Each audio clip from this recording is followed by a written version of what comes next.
crowd. Buy me some peanuts and cracker jack. I don't care if I never get back. Let me root for the home team. If they don't win, it's a shame.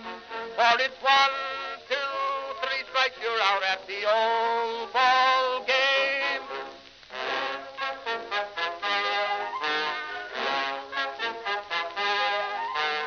Katie Casey saw all the games, knew the players by their first names, told the umpire he was wrong all along, good and strong.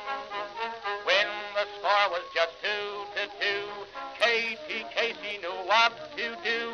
Just to cheer up the boys she knew, she made the gang sing this song. Take me out to the ball game, take me out with the crowd. Buy me some peanuts and cracker jack. I don't care if I never get back. Let me root for the home team. If they don't win, it's a shame. For it's 1, 2, 3 strikes, you're out at the old ball game.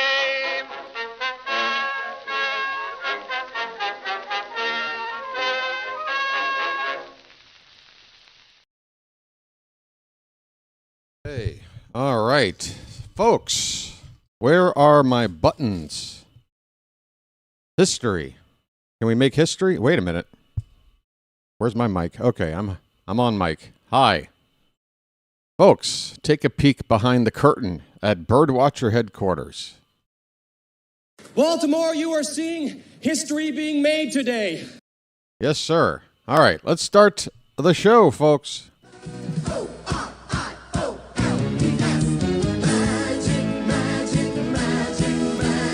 Orioles magic,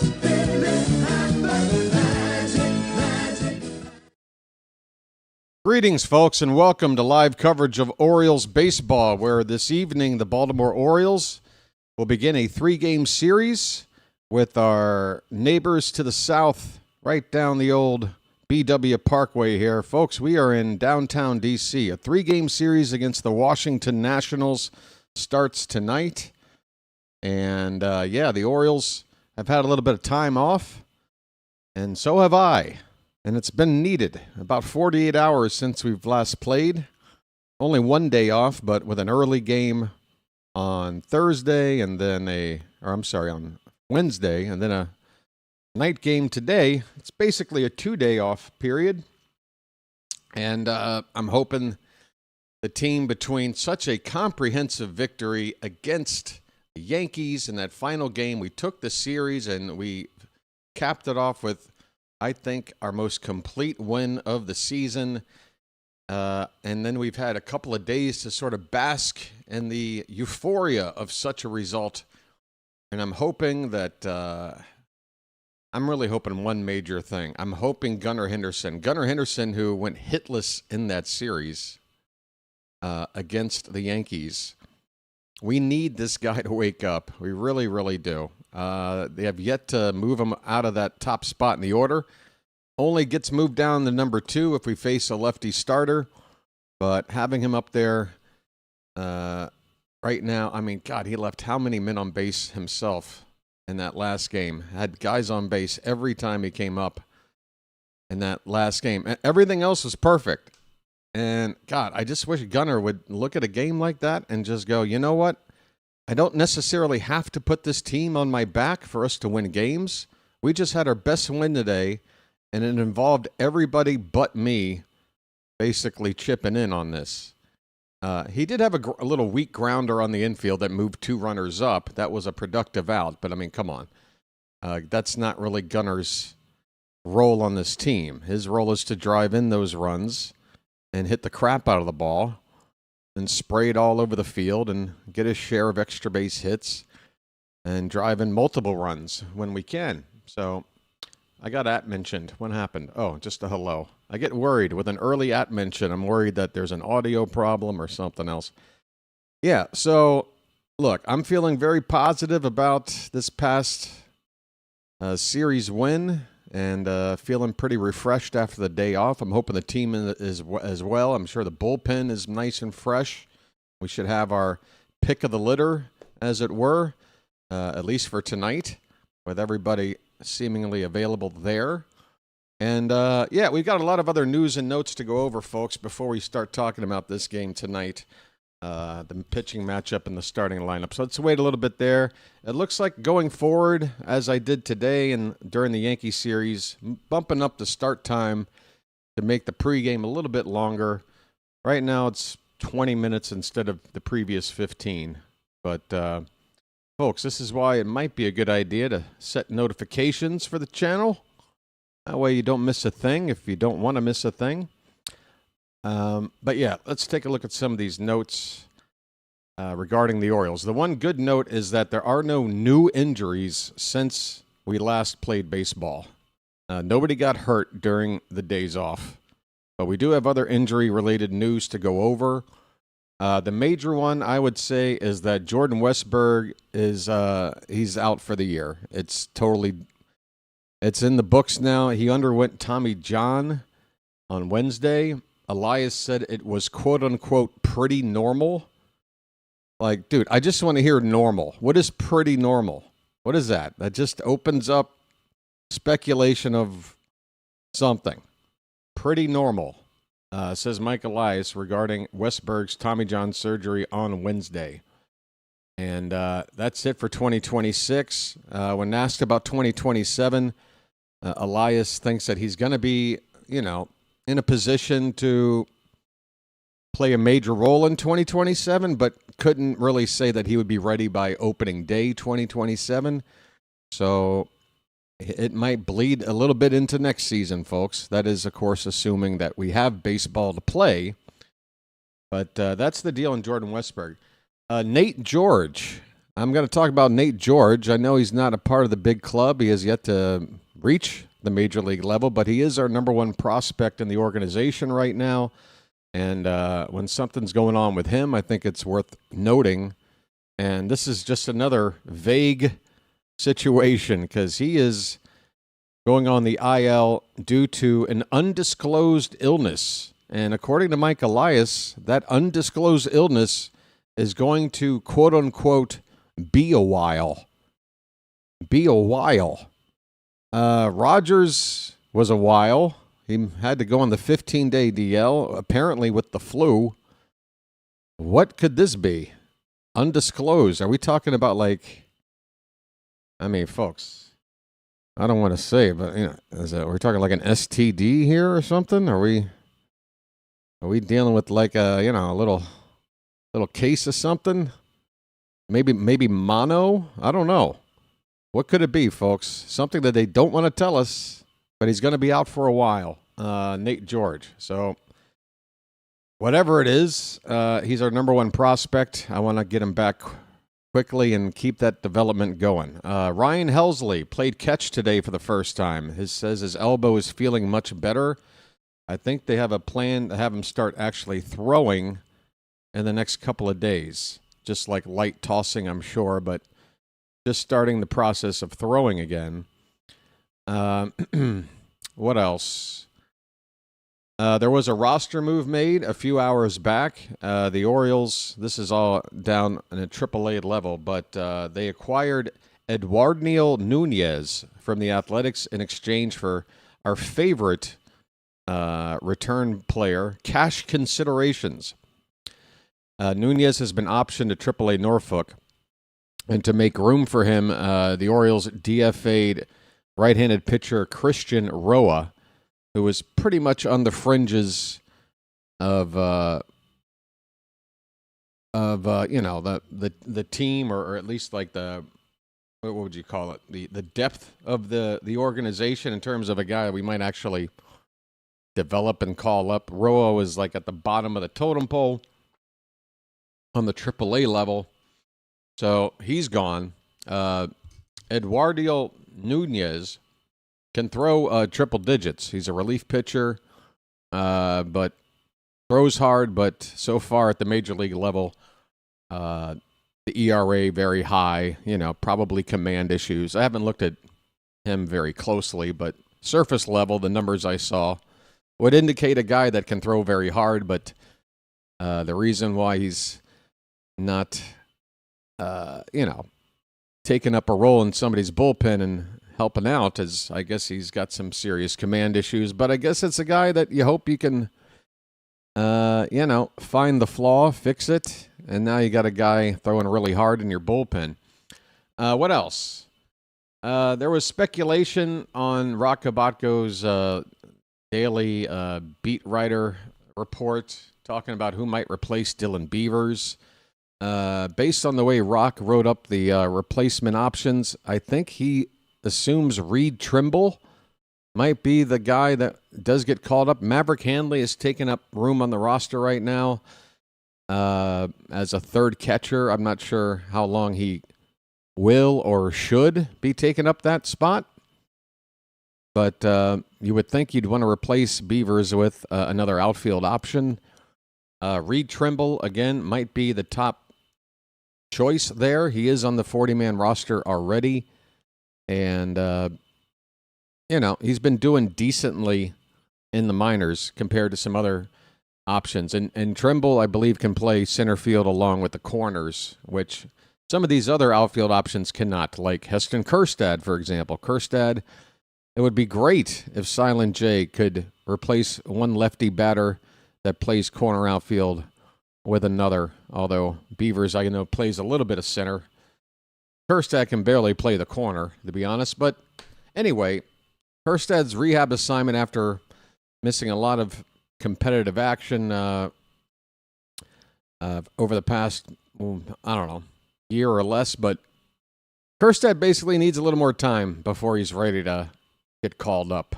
But depending on how long Beavers is out, and folks, again, we get a lot of these vague, if completely no indication of a timeline for some of these injuries we have with the Orioles, but according to what I've read about Dylan Beavers and that oblique strain that he has, people are expecting about a month, give or take. 4 weeks on the low side, 5 weeks or so on the high side. So about a month, folks are thinking regarding Dylan Beavers. Ryan Mountcastle, by the way, there's been an update for him in terms of a scheduled return. I did see something about Mountcastle being available, according to Elias, sometime between late June and early July. So we actually have some sort of a timetable with him. That is good to know.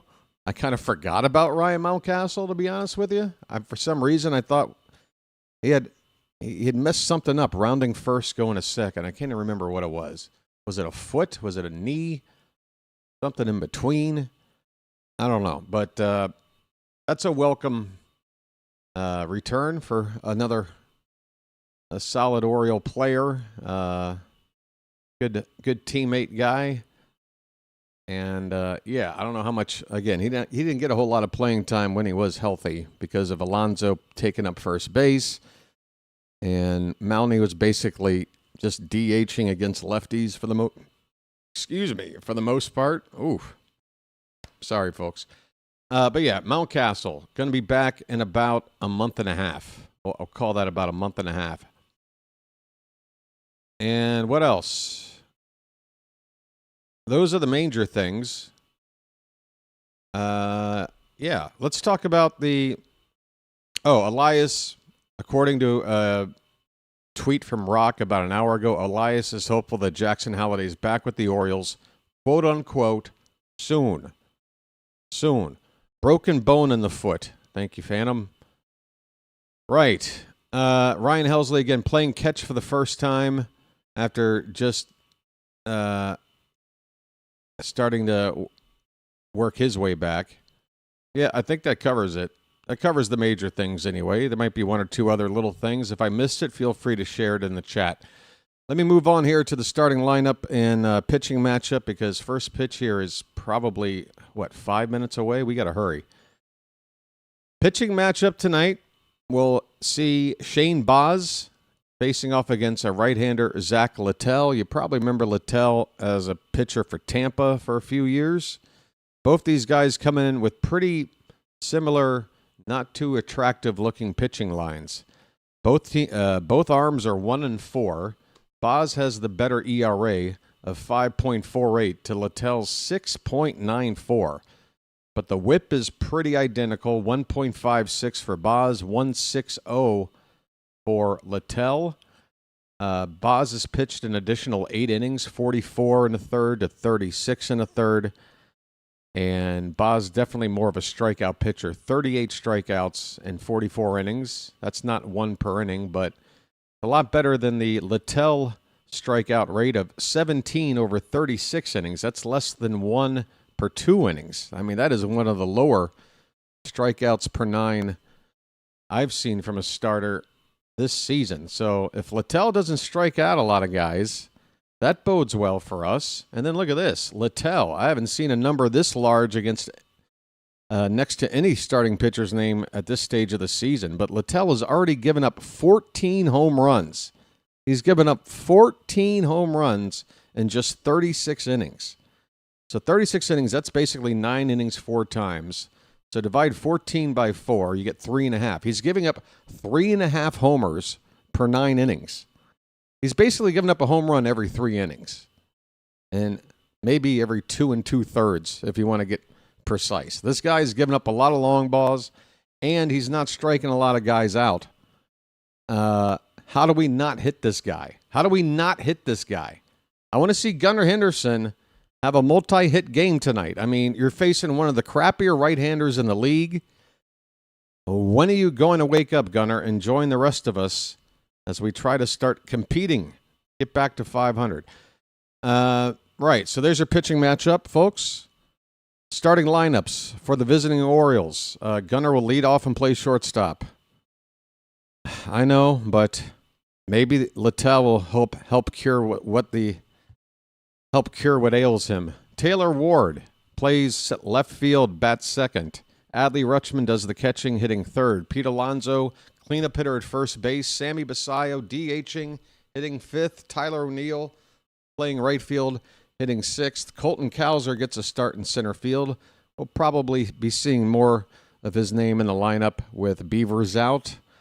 Probably him and Taveras maybe dividing up time, or Cowser moving over to right to fill in for O'Neill a little bit. He's in center field, batting seventh. Kobe Mayo would hit eighth and play third base, and then Jeremiah Jackson bringing up the rear at second base, batting ninth.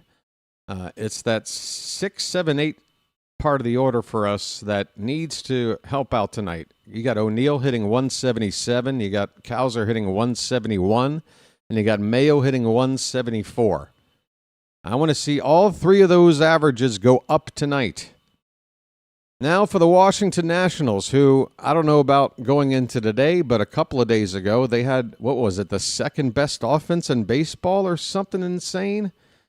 We got to be careful with this lineup. Even if you've only heard of a couple of these guys, you might want to learn their names over the weekend here. You know the top guy, James Wood. Wood is going to lead off and play right field. He's already got 12 homers on the season, 7 steals. Luis Garcia Jr. is going to DH and bat second. Curtis Mead, former Ray, is going to play first base and hit third. C.J. Abrams having a good year. He's batting cleanup, playing shortstop. He's got 9 homers, 7 steals, and batting .292. Dalen Lyle in left field, batting fifth. Brady House, the third baseman, will bat sixth. Yorbit Vivas, second baseman, hitting eighth. I'm going to have to look up this guy's first name. Never heard of him. Drew Millis is the catcher. I think he's the backup to Keibert Ruiz. He does have 67 at-bats. I still think he's the backup. Yeah, everybody else has got well over 150 at-bats. Maybe they're doing 2 games for Ruiz, 1 for this guy. Anyway, Millis is the catcher, hitting eighth. And then you got Jacob Young in center field, batting ninth for the Nats. Right. Going into today, the Orioles are 4 games under 500. They are 9 games behind Tampa. Tampa, by the way, the team we play next. And when we start that series, that we'll be playing them 6 over the next 9 games. So if you want to eat into that division lead Tampa has, a chance to do so coming up here starting early next week. We're also 7 games behind the Yankees. Yankees are 10 games over 500. They're 2 behind Tampa. We are ahead by half a game on Toronto starting today, but we've played 1 extra game and won it. So a virtual tie there, I would say. And then the Red Sox just a game back from Toronto at 18 and 25. The Nationals, meanwhile, are 2 games under 500 and a virtual tie with the Phillies. Phillies are listed higher, I'm guessing because of head-to-head or run differential, but Atlanta pacing the NL East easily, 9 games above both Philly and Washington. They've won 30 games already on the year, 30 and 14. Tonight, the weather in D.C. looks very nice, 74 degrees. I see no indications of weather issues. Home plate umpire tonight is John Tumpani, if I'm saying that right, or Tumpane, Payne or Pani. I've seen his name. I feel like I might have had an issue with him before. I don't know. But anyway, I think we're ready for baseball, folks. First pitch should be like right now, honestly. I might be way behind already. Folks, if you're watching along, please do me a favor and pause your game. If you're watching while listening along with me, you're going to want to get synced up with me. Pause your game right after the first pitch, okay? And then once you've done that, I'm going to refresh my game right now. I feel like I'm farther behind than usual. I hope I don't actually miss the first pitch. But when you do get the first pitch, folks, pause your game, allow me to catch up and call it, unless I miss it. And then we'll regroup and try another time here. But that's the idea, is to just pause your game at a certain point, let me catch up to that point, unpause your game, and then you're good to go for the rest of the evening. All right, I'm looking at Gunnar in the on-deck circle right now. Zack Littell is still throwing at least one more warm-up pitch. So stand by, and let's go Orioles. Let's go. Trying to build off a series win against the Yankees. And these Nationals, while their offense is very good, the reason why they're still under 500 is their pitching has been pretty bad, and Littell might be the worst of their rotation guys. We gotta show up offensively here. There might be some ugly score lines, some high-scoring affairs with not a whole lot of good pitching. I don't know. Hoping for good things from Baz tonight, and I'm feeling good about our bullpen tonight. If we do have a lead, again, we should have carte blanche in terms of who we want to go to and when we want to go to them to try to see out a victory. Gunnar Henderson is stepping up, folks. We are ready for baseball. He is making his way into the box as he's adjusting his batting gloves. And there's the Orioles' first prop bet of the night, posted by Masson. Just before first pitch. That's when they like to advertise. So nice of them. All right, here we're ready for baseball, folks. Littell's first pitch of the night is popped up. Gunnar's going to make a 1-pitch out. Has he not learned anything with the 2 days off? And we're going to continue to bat him leadoff. Gunnar makes a 1-pitch out to start the night. Here's Taylor Ward. Taylor?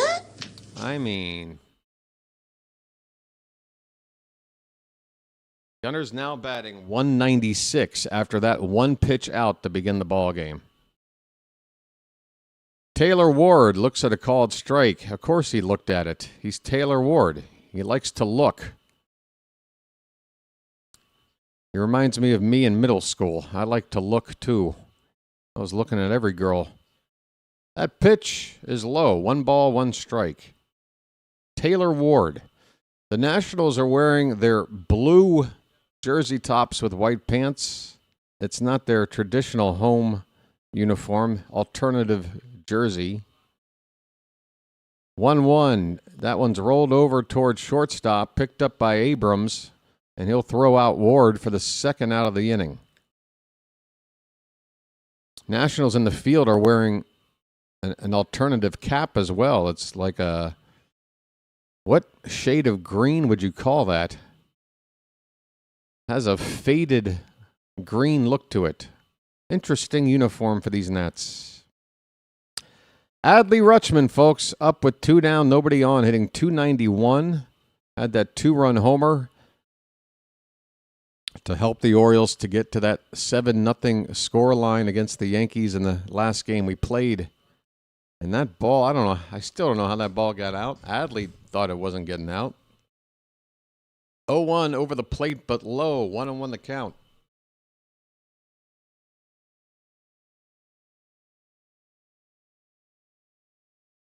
Pretty good-sized crowd in D.C. here tonight. Hopefully we got some Oriole representatives making their way down the old BW Parkway or I-95, whatever route you prefer. 2-1 on Rutschman, the pitch. There's a called strike, outer half of the plate. 2-2.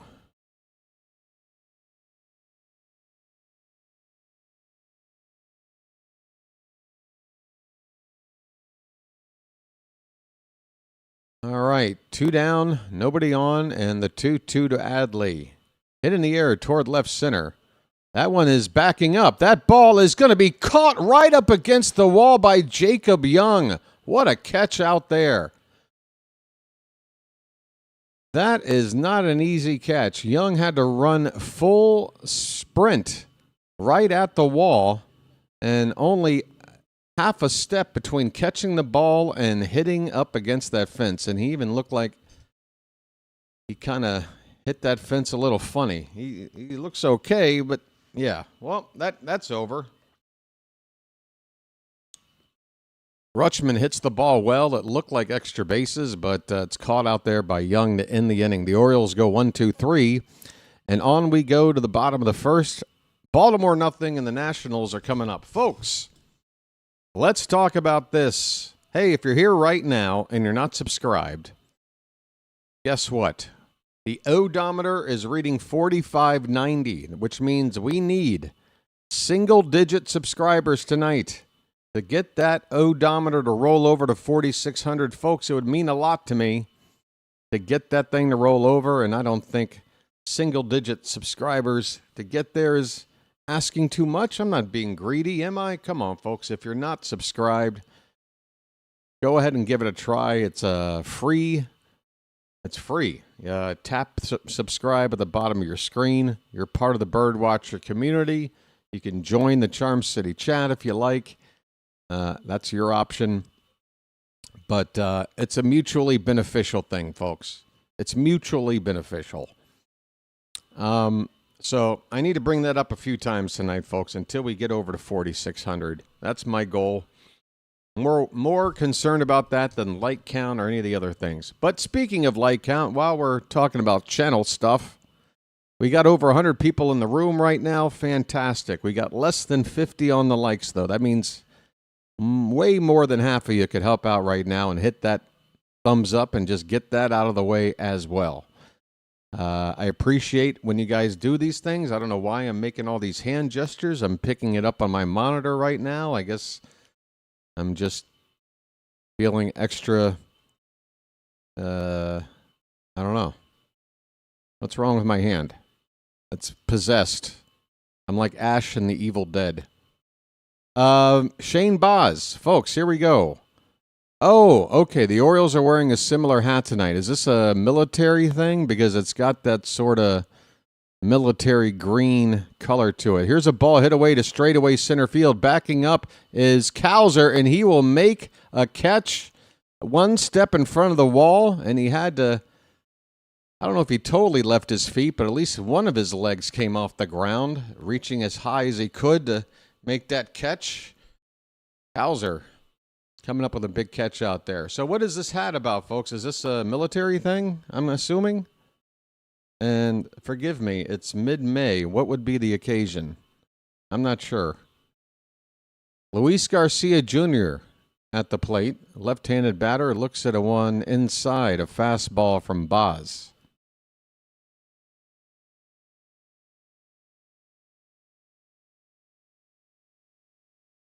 Typically with the military hats, you get a little American flag little logo somewhere around the base of the hat, but I don't know if I see that either. I'm not sure what these hats represent, folks. Anybody know? Something to do with Memorial Day, but that's like 2 weeks away, isn't it? Isn't that the last weekend of May? I'm confused. Baz has fallen behind Garcia 3-0. Oh, there is a flag? All right, well, I guess the camo color is doing its job because I can't see it. I haven't seen it yet anyway. Maybe I'm just not getting a good look. There's a get-me-over fastball to make it 3-1 on Garcia. 1 out, nobody on for the Nationals. Garcia batting .276. All 3 balls have been inside. Garcia turns on one to right. If it's fair, it's long gone, but that one will go foul. Ouch. Man, did Garcia turn on that pitch. Just over a week away. I thought it was the last weekend of the... I thought Memorial Day was the last weekend of the year. Going into that last Monday. I guess that's... It's still a week early to be doing this, isn't it?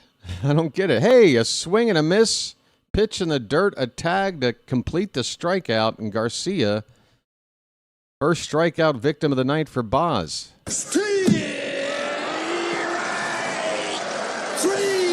All right, so why aren't we doing this for the last weekend of May?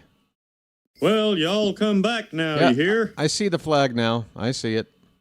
I see it.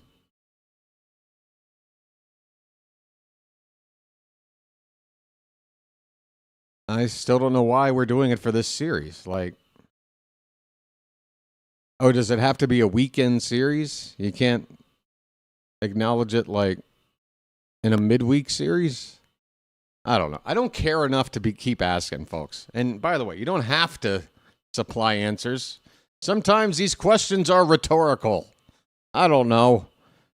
2 down. The count is 0-1 on Curtis Mead, right-handed hitter, hitting .227. There's a strike. It's 0-2. So Baz just 9 pitches, and he's 1 pitch away, potentially, from ending the inning. The 0-2. Comebacker past the mound and through the middle for a base hit. Damn it. I hate giving up 0-2 hits. Let me look at this pitch again from Baz on 0-2. You don't want to give anybody anything they can do anything with on 0-2. They're not even going to give me a replay. Okay. C.J. Abrams. 292 average, 9 homers, 36 driven in.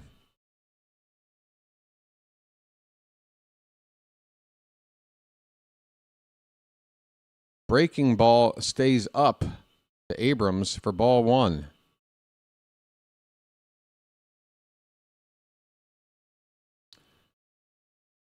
Armed Forces Appreciation Weekend. Okay, so it's not technically a Memorial Day thing. Swing and a miss. So it's for the entire weekend. We should expect the hats for the whole weekend. I feel like this isn't a first. I remember these kinds of hats. But I thought it was related to a specific holiday, not just a sort of, let's give these guys a weekend somewhere. Anyway, 2-1 the count. Again, I don't know if I care enough to have been talking about this hat for as long as I have. But now I know more than I did 10 minutes ago. 2-1 pitch, fouled off to the right by Abrams. 2-2 the count. Runner at first, 2 down for the Nationals.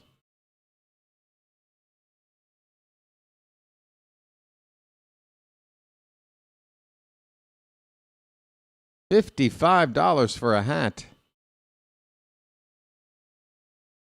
That hat better come with that thing that can sit 2 beers on either side and a little hose that you can just drink out of. Yeah, I want my hat to do more for $55.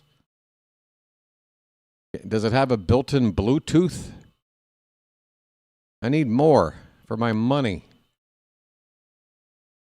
2 balls, 2 strikes, 2 out. The pitch. Hit in the air. Should be playable. Well, yeah. Second baseman going out. Jeremiah. He's got it. Jeremiah makes the catch in shallow right, and the inning is over. The Nationals get one on, but he's stranded. We go to the second, no score. Folks, hey, Rob Freeman. Thanks, BW. I really enjoy your channel and live play calling. Thank you, Rob. And I want to thank you very much for that. I really do. I really do. I got to turn this up a little bit. Let me hear it again. And I want to thank you very much for that.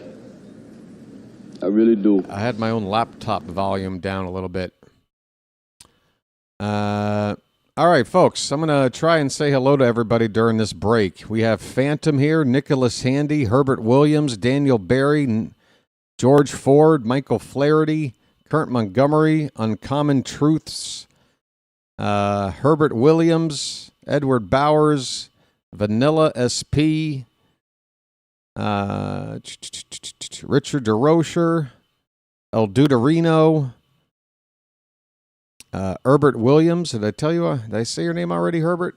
Fly by Night. Chilo is here. Jose Tartacow. Folks, if I butcher your name, forgive me. Axminster is here. Warren Boom is here. Folks, tons and tons of people. Be More Dubs, Charm City Entertainment, John D. Barber, Jordan Gallagher.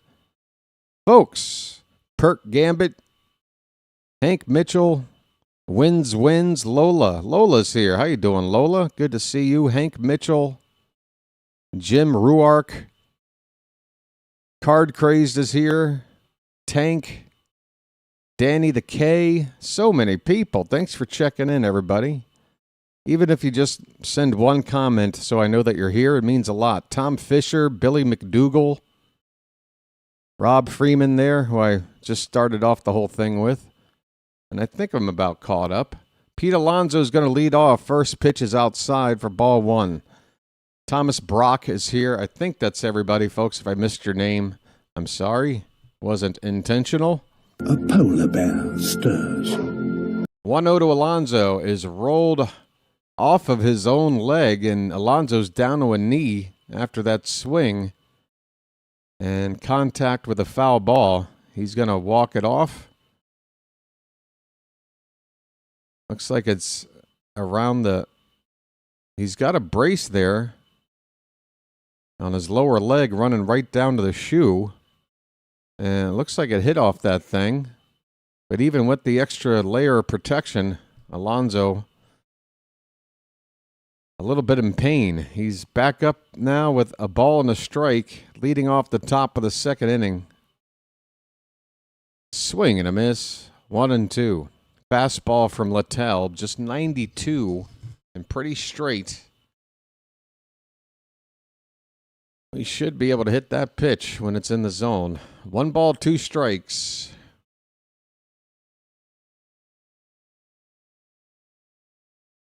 Fouled back, we'll do it again. 218 the average for Alonso. Really want to get that average up to like 240 or more. I think he hit like 260 last year. Got to get that average up. This one's hit out toward right center field. And there's going to be enough room to make the catch right on the edge of the warning track out there. Alonso flies out to deep right. James Wood with the catch. 1 away in the top of the second. Here comes Sammy, folks. Sammy. And before he even sees one pitch, Sammy's coming up against this guy who's got some pretty bad numbers. So I'm playing the horn. I don't care there's nobody on base. I don't care if we haven't gotten anybody on yet. Basayo's up, and I got a good feeling about him against this guy. Come on. 1-0 on Sammy. The pitch. Outside, 2-0.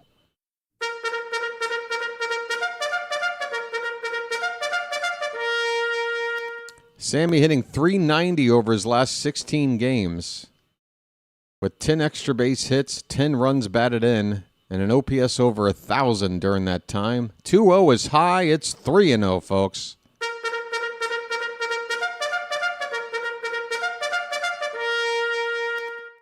Littell has yet to throw him anything worth swinging at on the 3-0, and Sammy has the green light, and luckily that ball is going to go out of play.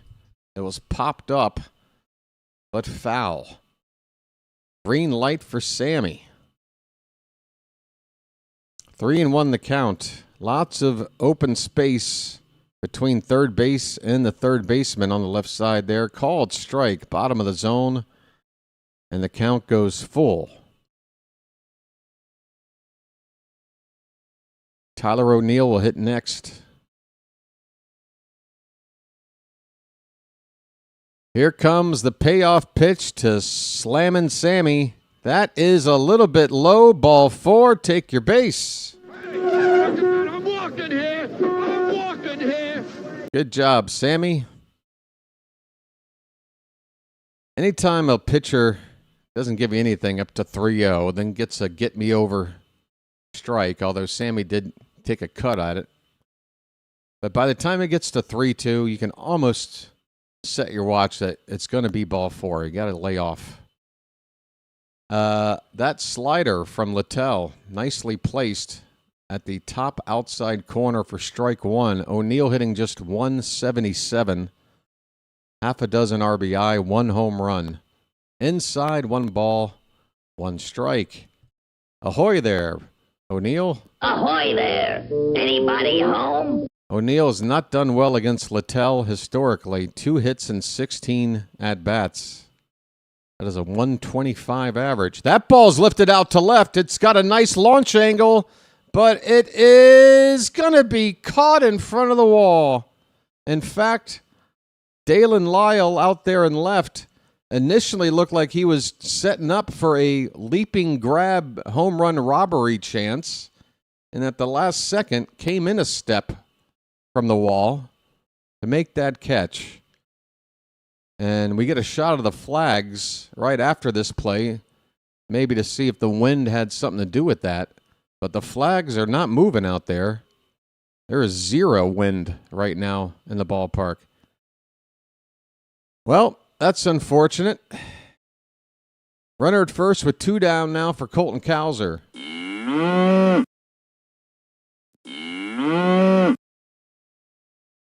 1-0 on the Milkman.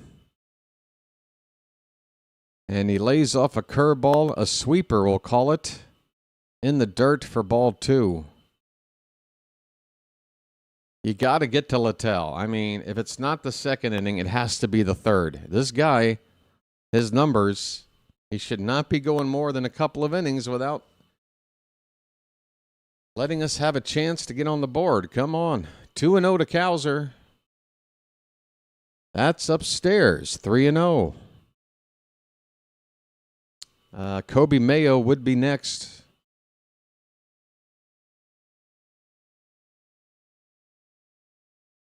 Cowser is tied for the 4th most plate appearances against Littell of any batters Littell has faced. That is ball 4 outside. Folks, Cowser draws a walk. 2nd walk of the inning. I'm walking here. I'm walking here. Got Sammy now at second base. Cowser at first. 2 down. And folks, Kobe Mayo. Just get it all on there. Just spread it out. Spread it out, Kobe.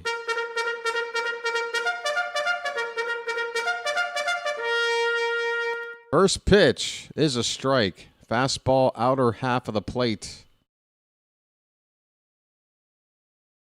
Mayo had a big Earl Weaver special in Game 1 against the Yankees last week. Or I guess by last week, I mean, what, Friday night? Pitch is inside. Or not Friday night. I mean, Monday. That was not last week. Earlier this week. Sorry. I'm on Thailand time. It's already Saturday here. Which is still the same week. So either way I slice it, I'm making no sense. 1-1 pitch to Mayo. Pops straight up on the first base side. Get out of play. That ball will get out of play. Couple of rows on the other side of the screen. 1-2 on Mayo. Littell on 30 pitches right now.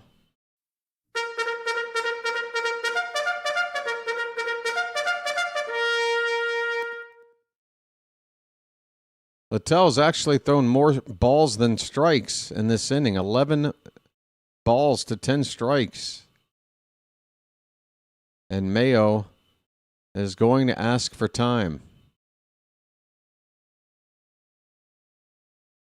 Mayo's average on the season is terrible, but with the runners in scoring position, they're pretty solid. 250 on the average. He takes very high. The count even up at 2-2. Jeremiah Jackson, the number 9 hitter on deck. 2 balls, 2 strikes, 2 on, 2 out in the second. Deuces are wild, folks. Here's the pitch. Swing and a miss. A slider from Littell. And Mayo with the whiff. That slider was in the zone. It was hittable if Mayo knew it was coming. But he misses. It's a strikeout to end the inning, and we leave 2 men on base. Now that sucks. The Orioles have not gotten a hit off Littell in the first 2 innings. 0 for 6 with 2 walks. Got to do better, folks. On to the bottom of the second, no score in D.C. All right.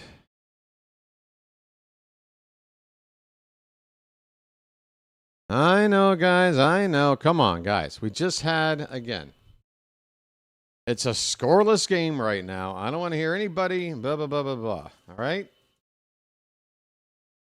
Until this game is decided, then if we're going to focus on a game, focus on the last one that was decided. A 7-0 win over the Yankees. Oh, that's good. Oh, that's perfect.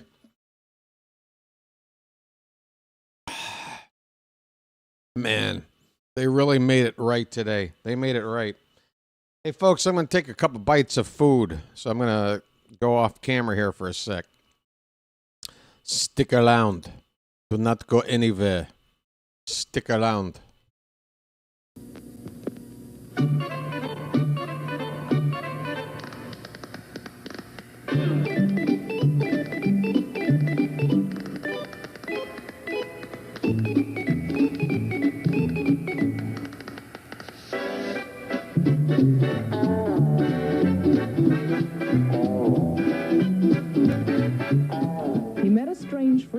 Chesapeake Bay when Mondi the monster. We're on a mission from God.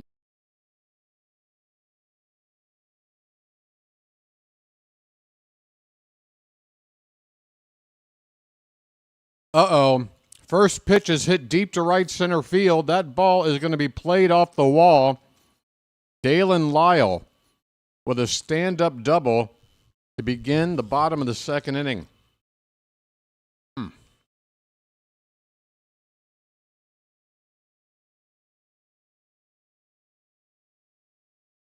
Dalen Lyle is on second with a leadoff double. First pitch he saw, hammered it. It is Brady House up right now. Baz's first pitch to House, hit on the ground towards short. That's going to keep Lyle at second base. Gunner will throw over at first to get the first out. Big first out there to keep Lyle from getting a third. All right, I'm looking at the umpiring crew, and even though that guy on the left is not John Bacon, the home plate umpire tonight has got John Bacon hair, just so you know. That is John Tumpani. So if we have any situations with the home plate ump tonight and he takes that mask off, get ready for that Kevin Bacon haircut. It's 1-0 on your beat Vivas, left-handed hitting second baseman. And the next pitch from Baz, fastball missed by a lot, head high for ball 2.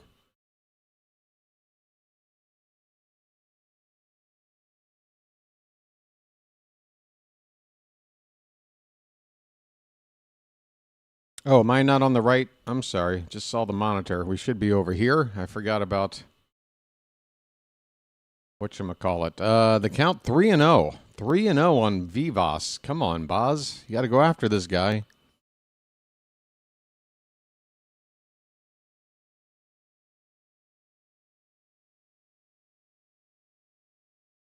Baz turns around and throws back to second base. Lyle is back standing.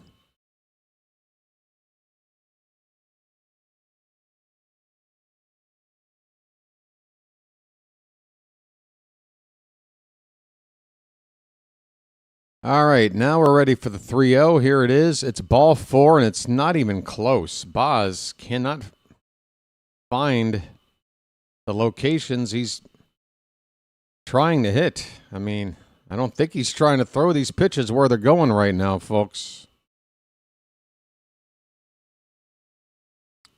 That's the first walk for Baz.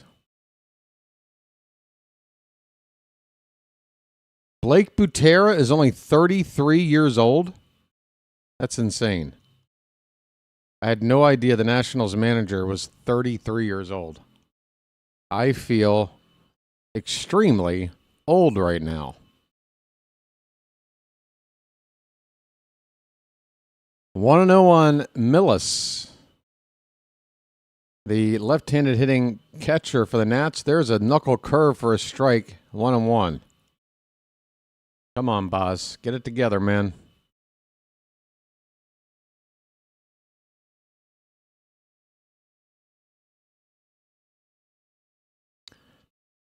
The 1-1.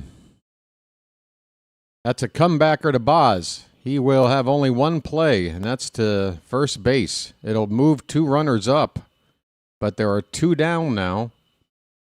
And this is the big moment, first big moment of the ball game right here. Number 9 hitter Jacob Young coming up.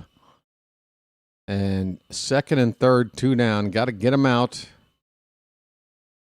Keep this game scoreless. Young coming in batting .218 with 3 home runs, 17 RBI. Already made a nice play defensively for the Nats tonight and now has a chance to help them out with his bat. The Orioles have got to do better at putting away these number 9 hitters. Here comes the first pitch to Young, and it's fouled back. Fastball at 96 from Baz. I think that's his best fastball of the night right there.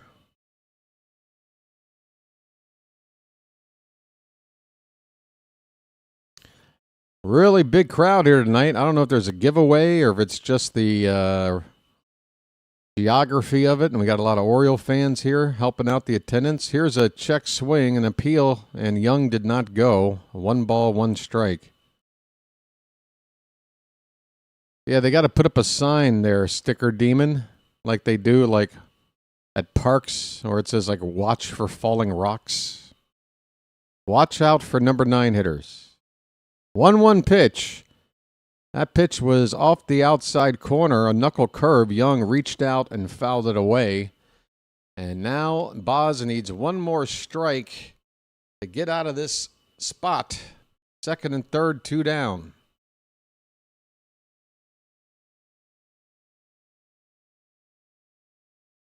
Lyle at third and Vivas at second. Here comes the 1-2 to Young. It is swung on opposite field, but it is caught on a line by Alonso before it reaches the outfield. Oh my. Pete Alonso stabbed a bullet out of the air, and perhaps I'll have to look at a replay. It's probably a catch a guy's supposed to make, but man, if he doesn't make that catch, that's 2 runs.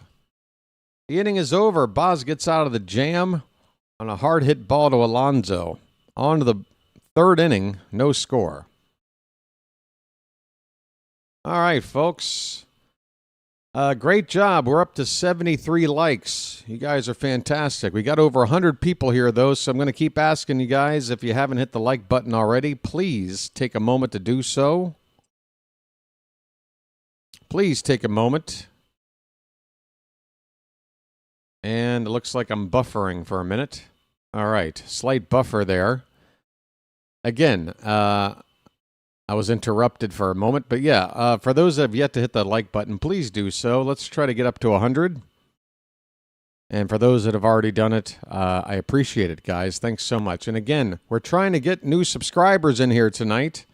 I'm going to ask you guys in the Charm City chat, you know, you don't all have to do it right now, but during the next couple of hours, let's all pitch in and try to convince people out there who are unsubscribed to join us. We're trying to get to 4,600 tonight, folks.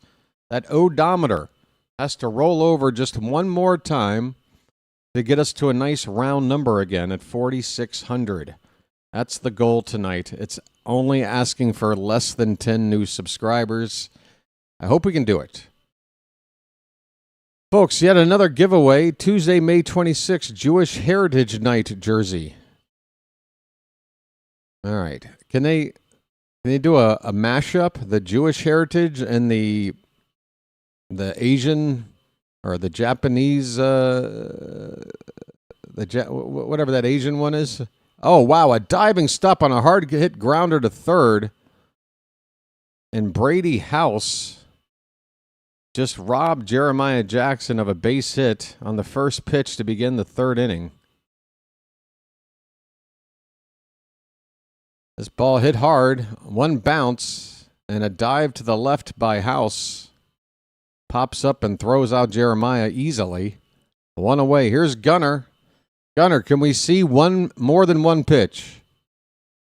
We will see more than one pitch. He takes low for ball one. His name's Gunnar, and he's dating my mom.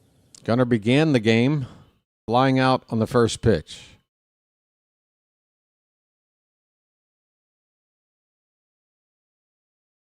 One-0. That ball is foul. Hit hard down the first base side. Ball bounces away from the ball girl down the right field line.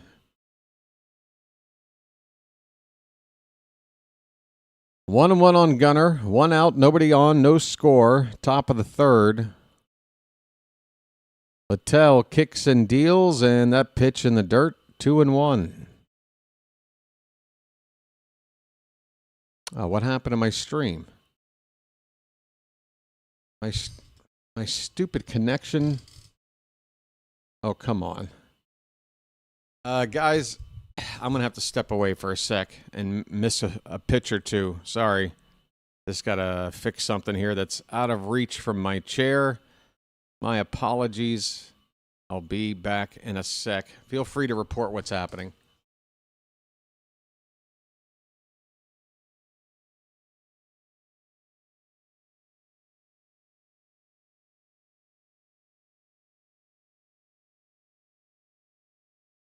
Okay, here's Taylor Ward.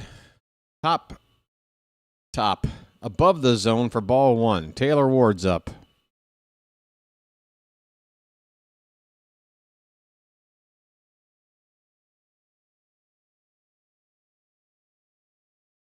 One-0 hit on the ground and through the hole between second and short. A base hit for Ward. He can swing the bat sometimes. It's a 2-out single, and that'll get Rutschman a chance. Adley just missed one his first time up. Let the clutch out gently, okay?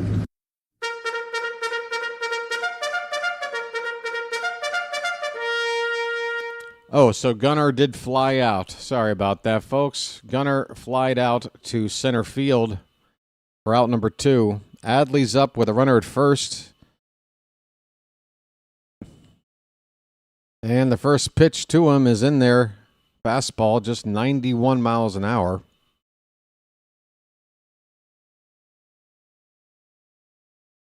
Come on, offense. You got to get to this guy. He's not good. He is objectively not good. Check on the runner at first, and Ward is back in.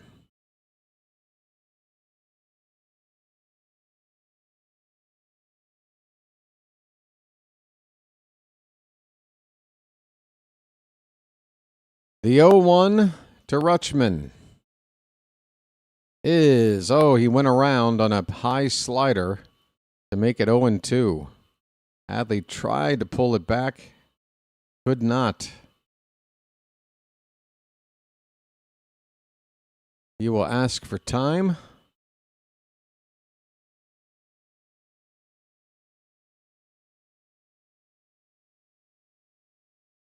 Two down, 2 strikes on Rutschman, a runner at first. Littell's pitch outside. Folks, I was listening to another classic radio broadcast while going to bed last night. A habit I need to get back into doing, going to bed listening to old school radio play-by-play. I pick up a lot of tips listening to that stuff. I picked up a few last night. 1-2 swung on and fouled away. We'll do it again. Ward was off on that pitch. He will go back to first. So I was listening to a June of 1977 baseball game between the Boston Red Sox and the New York Yankees at Fenway Park.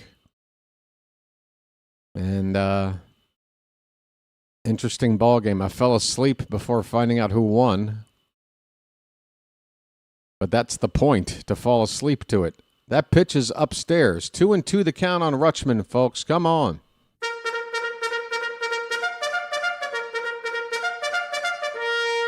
Yep, it was like the 3rd or 4th week of June, about 1 month after I was born. I was listening to a ball game.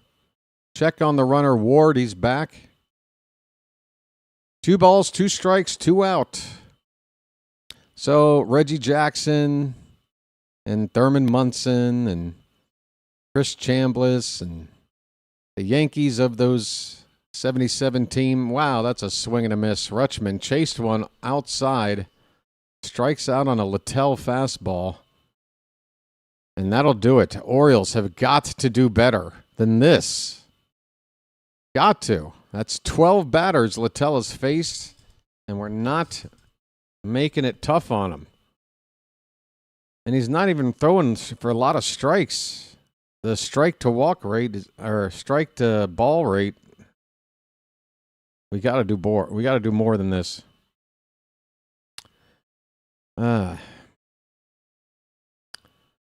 Anywho, yeah, so it just so happened that the game I listened to last night, one of the pieces of news that had come out the previous day was that Frank Robinson had been fired by the Cleveland Indians as their manager. That was Frank's first managerial job. He broke the color barrier in terms of managing with that gig, if memory serves. But yeah, Frank fired the day before that game. There was also apparently the game before that night. If you remember, I wasn't alive during these years. No, I was alive, but I was 4 weeks old. But apparently the game I was listening to was the day after a game where Reggie Jackson and Billy Martin were brawling in the Yankee dugout. I don't know why I'm eating food on camera. Just feeling lazy.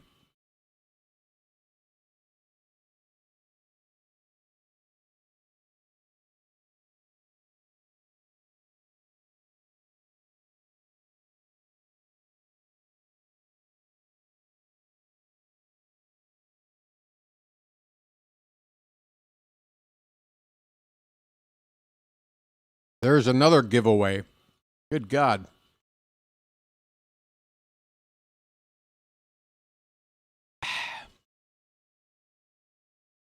Yeah, so this channel that I like, this YouTube channel, I highly recommend it. I've promoted it many times before. It's called Classic Baseball on the Radio. You guys should check it out. If you like baseball from back in the day, you like listening to those radio broadcasts and just the whole vibe of it. I mean, this thing is a giant library, and they keep adding new, old broadcasts, updated, a couple of games new every month. And, yeah, it's probably got well over 100 games, maybe 200 games on there, ranging between mostly the mid-70s into like the mid to late 80s. Here's a ground ball up the middle. Gunner will handle it, and James Wood will ground out to begin the bottom of the third inning. So it's the top of the order again here for the Nats. Wood retired. Tough out. Here's Luis Garcia Jr.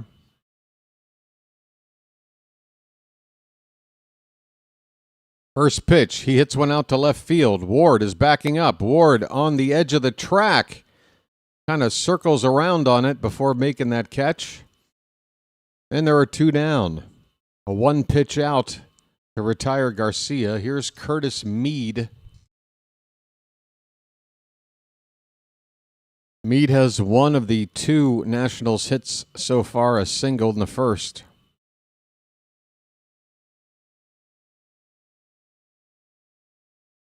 Baz's first pitch to him. That one's grounded. Third base. Charging it is Mayo. Throwing on the run. Off balance throw is good.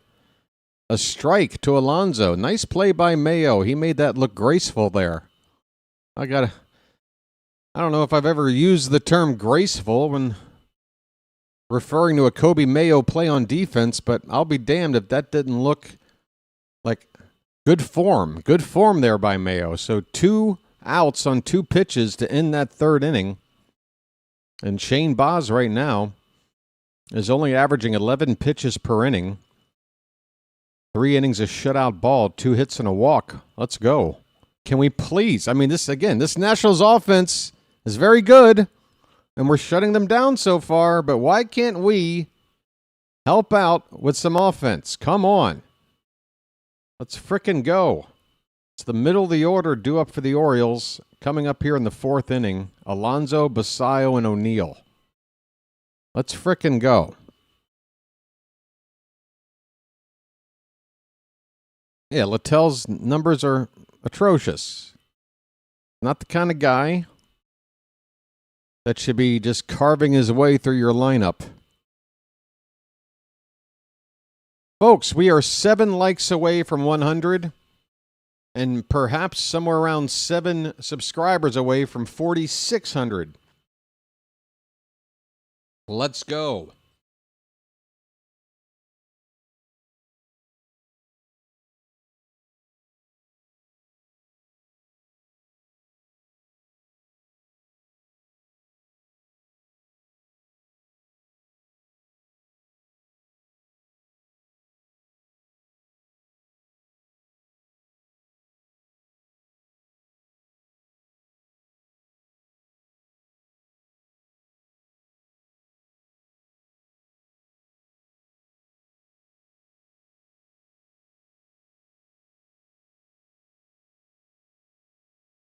A polar bear stirs.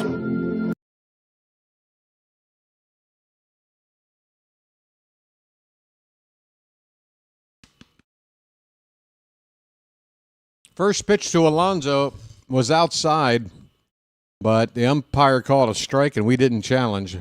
It's 0-1. Littell comes back with a sinker inside. Count even up, 1 ball, 1 strike to Alonso. A polar bear stirs. Fouled back, 1-2.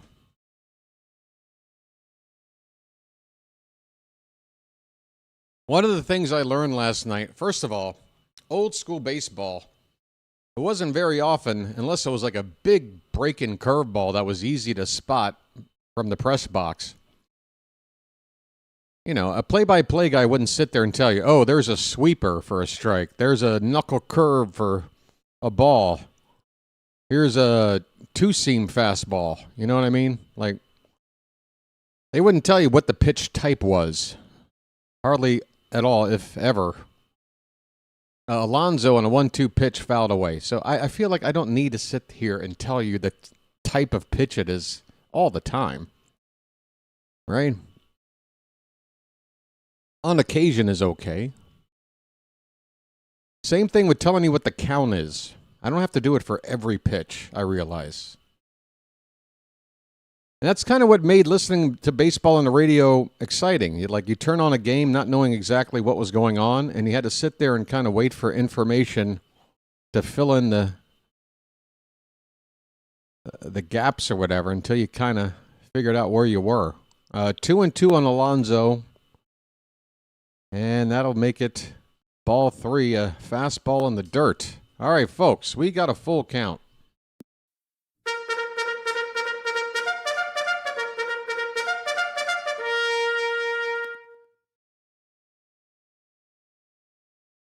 Full count, payoff pitch, popped foul out of play.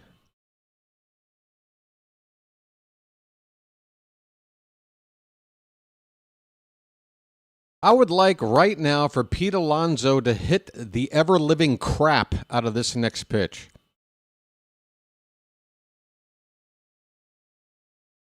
Three balls, 2 strikes, the pitch. He hits one out to right center field. That was a low pitch, but that ball is going to carry the right fielder Lyle all the way to the track. And Wood makes the catch out there in deep right center. Folks, bring in the fences. One away for Sammy. Sammy. He walked his first time up. Swing and a miss. What is it Littell is doing that we can't figure out? Come on.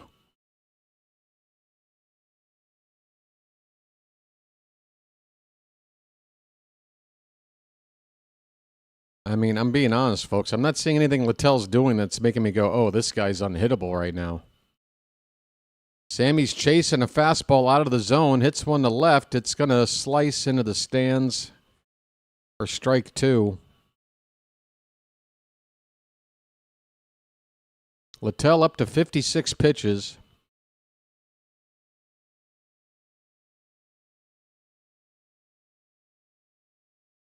I'm already out of coffee, and we're only in the top of the 4th. Man, I know how to nurse this thing. But this one was so delicious today, I couldn't stop myself. 0-2 pitch, laid off in the dirt.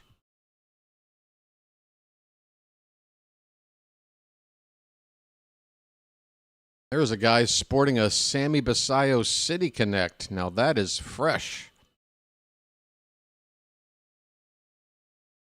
The 1-2 pitch. Swing and a miss. Wow. I mean, it was a nice location for Littell. Lower outer corner of the zone on that fastball, but man, why can't we figure this guy out?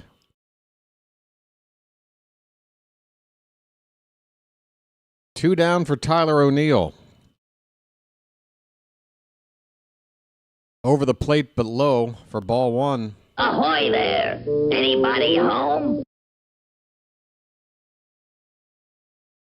Herbert's got a cousin in Bel Air. Nice. Check swing, O'Neill doesn't go. It's 2-0. Littell now at 60 pitches.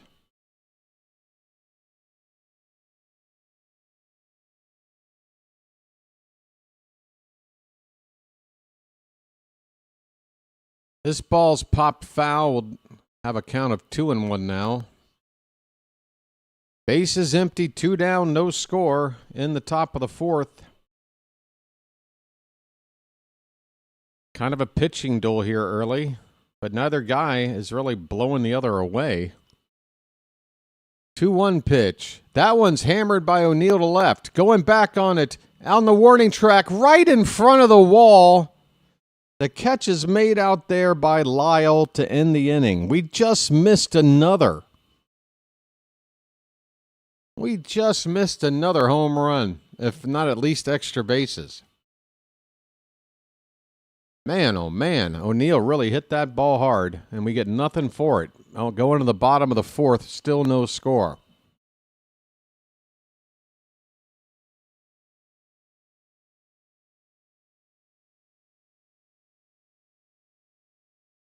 All right. We're how many starts in for Littell? Like 8 or 9? Like whatever he's done before. Look, I'm not sitting here dumping on Littell. I thought he was a decent free agent opportunity for a back end of a rotation. I'm kind of happy we didn't go after him based on what he's done so far. But I mean, you know, this season he's putting up crap numbers. And I'm tired of being the team that makes a guy that's not doing well suddenly figure it out. At what point do we give credit for guys that, oh, he's looked good in the past here or there? Well, I'm looking at this season in a vacuum. We should be doing better against this guy. This is not good. We've had 2 days off. We should be feeling good about that series winning against the Yankees right now. 7 runs on the board against the Yankees, and I think just the Adley home run. So a lot of, ways to put runs on the board without just the benefit of a home run. We got to do better than this. I mean, come on. If we're going to struggle against Littell, it doesn't really bode well when we're going to face a guy that is actually pitching well right now this year. You got to do more than this. 1 hit through 4 innings. Bottom of the 4th, Abrams, first pitch swinging, hits that ball in the center field on a rope. And he's on with a leadoff single. Abrams 1 for 2. 104 off the bat on a knuckle curve from Littell. Or from Baz. He didn't leave it hanging. That ball wound up on the bottom of the zone, but Abrams smoked it anyway. Dalen Lyle. Line drive. Base hit in the right center field. Abrams will get to third base easily. And look at this. First pitch swinging, back-to-back, has put runners at first and third for the Nationals and nobody out. Now, that pitch was a bad location. That was left middle up and straight.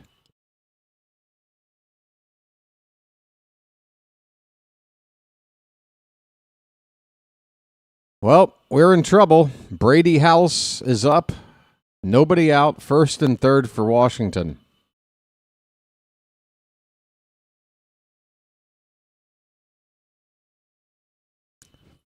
First pitch has the plate, but it's low.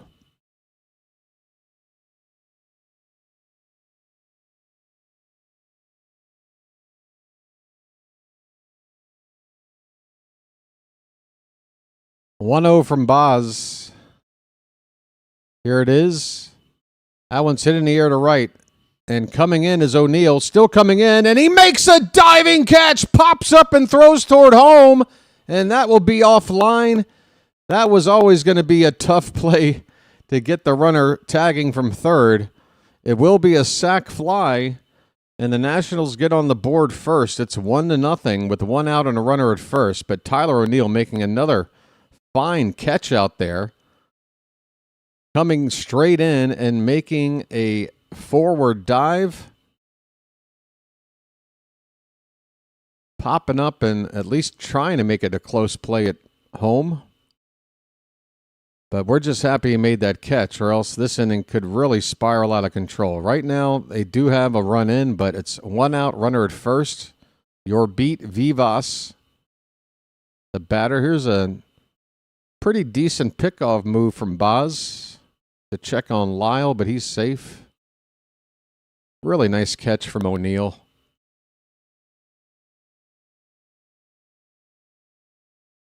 Vivas walked his first time up.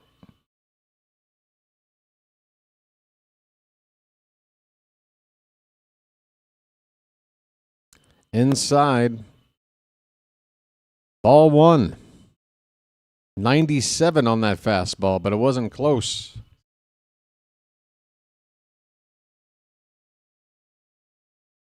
God, now I want more coffee.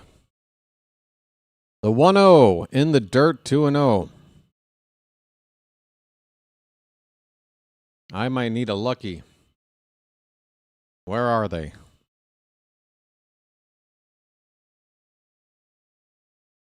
This will be the 40th pitch of the night for Baz. The pitch count is okay.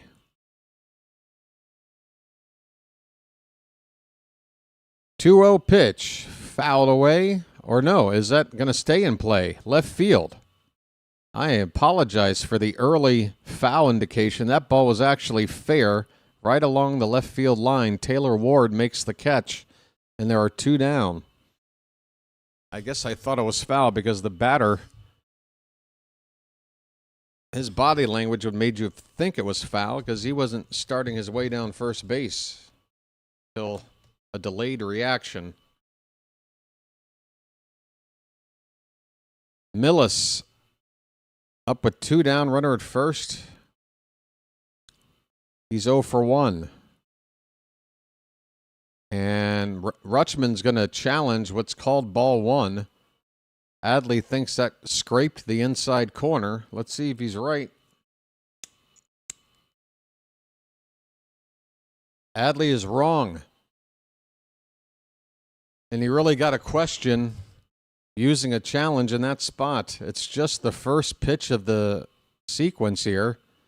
And it's not like you're going after one of their more dangerous hitters. You probably should have let that one go. I know it's easy to say now, but. So a challenge, 1 left for Baltimore, and the count 1-0. Here's a swing and a foul tip. Held on to by Rutschman. 1 ball, 1 strike.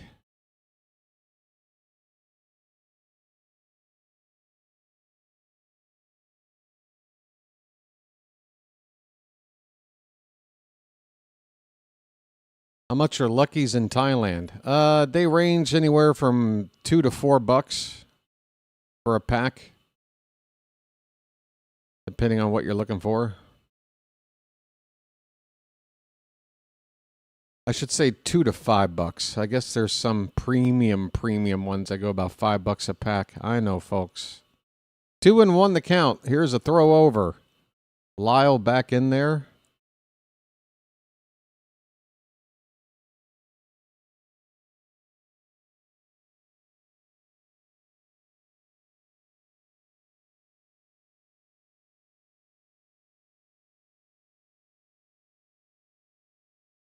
The pitch from Baz is lined foul off to the left. 2 outs and 2 strikes on Millis. There's a run in for the Nationals. They lead it 1-0 in the bottom of the 4th. Prices in New Zealand might put me off visiting. Oh, I can bring over like 12 cartons with me. That should last about a year. Swing and a miss. Millis down on strikes on a knuckle curve from Baz.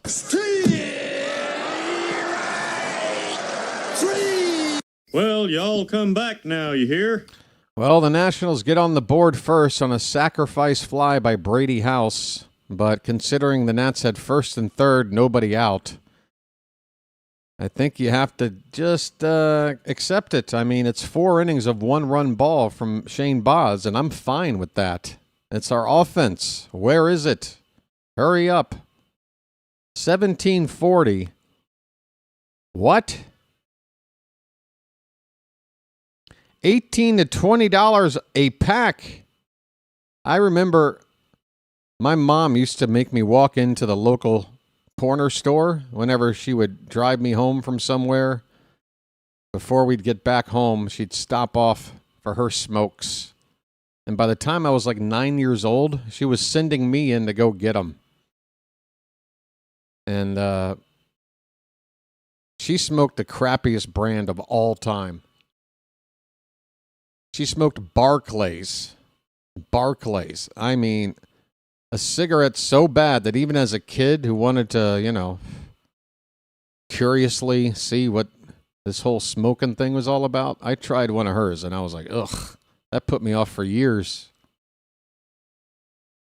Just nasty. And she was the only one that smoked that brand. I remember the store would only stock it just for her, but she would buy them by the carton. Send me in there as a 9-year-old with a $20 bill to get a carton of Barclays.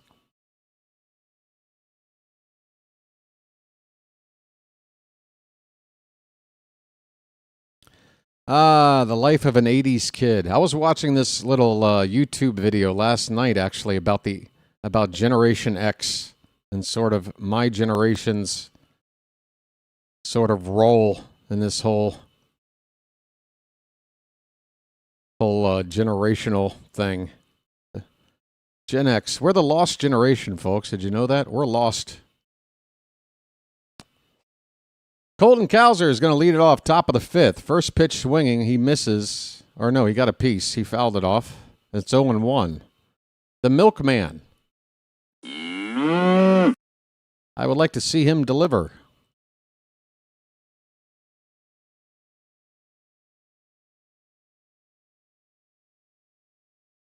That just missed the outside edge. It's 1-1 on Cowser.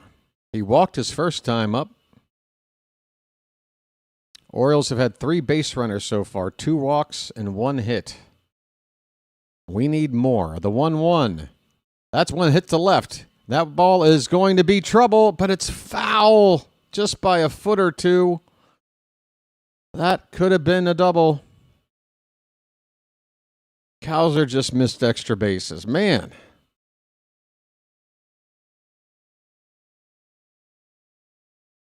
Just missing. 1-2 on Cowser.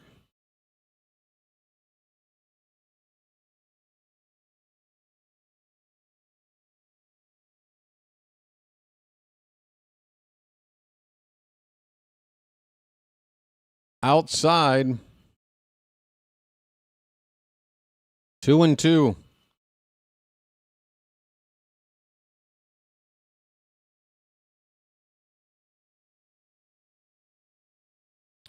The pitch. That ball is smoked but foul on the ground down the first base side, right to the ball girl over there.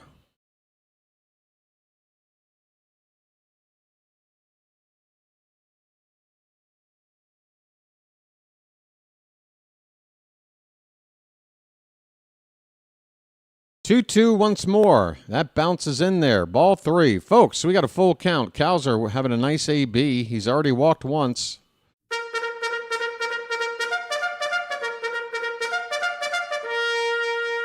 He is the leadoff man. We want to get him on base.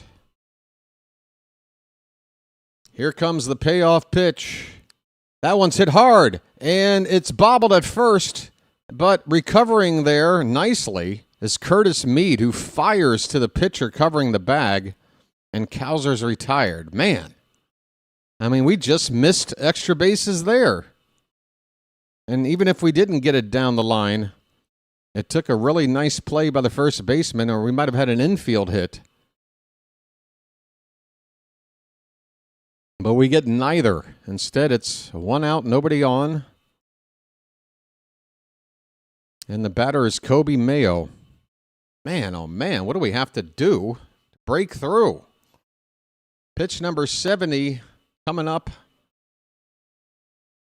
as the first pitch to Mayo, and it's on the bottom of the zone, a slider. Strike 1. Hey, we got over 100 likes, folks. Thank you so much for that. And I want to thank you very much for that. I really do. That ball is low. 1-1. There is already activity in the Nationals bullpen despite what's been a great start for Littell. A lefty Alvarez is up for Washington. Littell on 71 pitches. That's low. 2-1.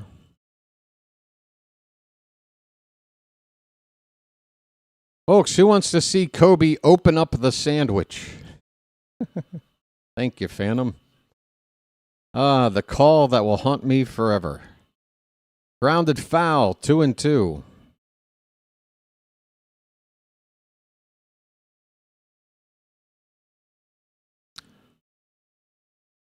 I'm just glad I wasn't like, hey, I got the tuna fish. Now I've got the mayo. I don't know. It could have been worse. Up and in on Mayo. Did it hit him? It did. Mayo has been scraped by a pitch, and he will take first base with 1 out.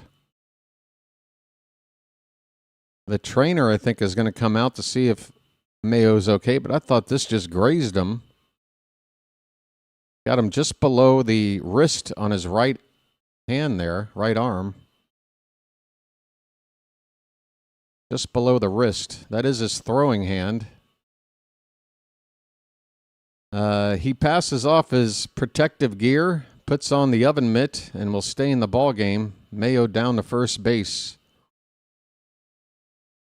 Tying run is on base with 1 away for Jeremiah Jackson. Folks. Jeremiah was the bullfrog.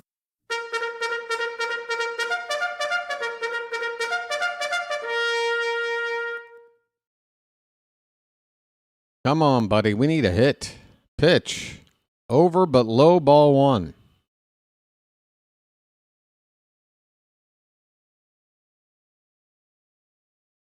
Jackson's been scuffling and seeing less playing time, less regular playing time. Past week or so. 1-0 inside, 2-0. 2-0, folks. We got a hitter's count.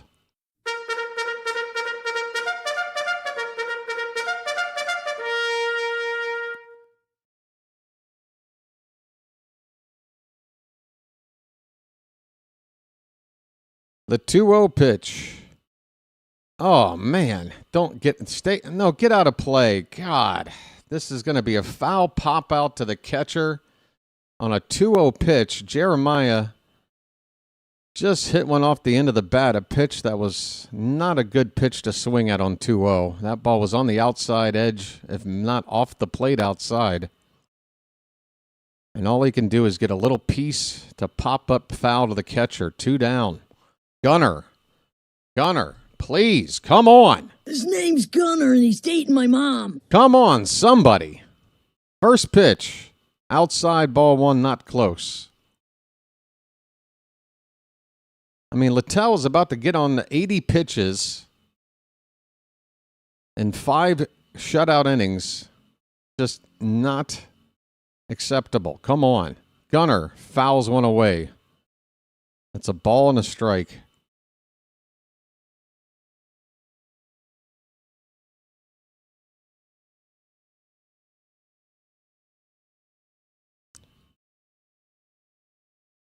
I mean, you have to think it's all mental. I mean, we got to start simplifying this plate approach. I don't know. I think some guys, Gunner in particular, are just beating themselves, maybe overthinking things a little bit. Gunner hits a splitter off to the right, and it's a foul ball. 2 strikes on Gunner with 2 down.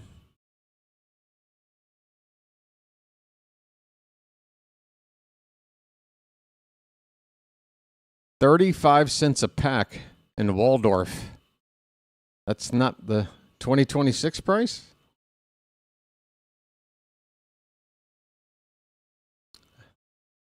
That's not enough for 1 cigarette now.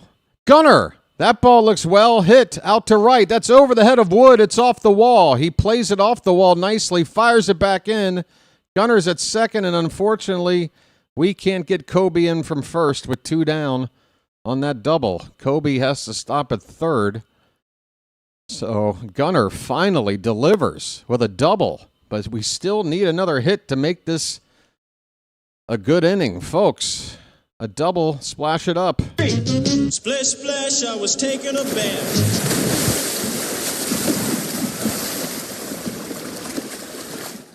Weed is cheaper than tobacco now. I don't know if that's the best thing I've ever heard or the craziest. There's a mound meeting right now for the Nationals. Taylor Ward is coming up in a huge spot. Second and third with 2 down. A base hit could give us the lead. He's got a hit already today. His last time up, he's 1 for 2. 81 pitches for Littell. Here comes the first pitch, and it's way high. That must have slipped out of the hand of Littell. Ball 1, a slider head high to Ward.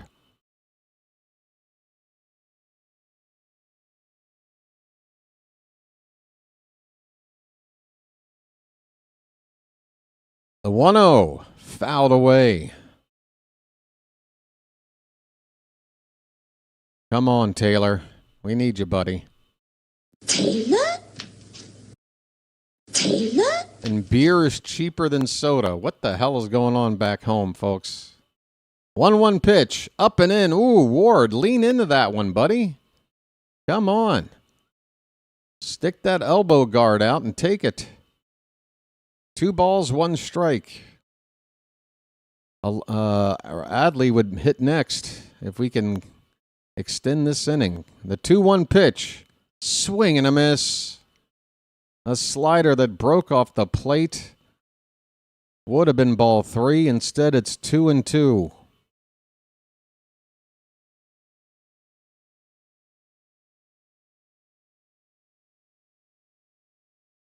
Two down, second and third, the 2-2 pitch. Way high, ball 3. Come on, Adley. Come on, Ward. Sorry.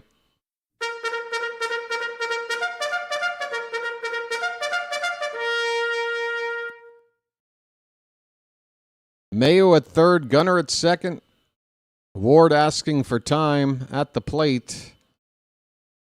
Full count, 2 down. Littell from the stretch.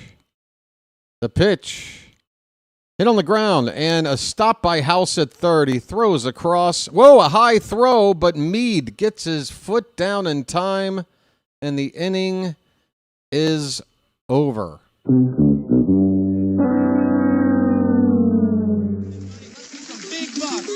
buck, stop it all. The Orioles only have 2 hits off Littell, and yet they've still managed to leave 5 men on base through the first 5 innings. This game is half over. Hello. Offense, hello. Wakey. Come on now. Early bird gets the worm. Time to get up and get out of bed. We had 2 days off. Plenty of time to rest, relax, focus on the task ahead. Facing this crap pitcher. Come on! I need a break. Folks, bottom of the 5th coming up.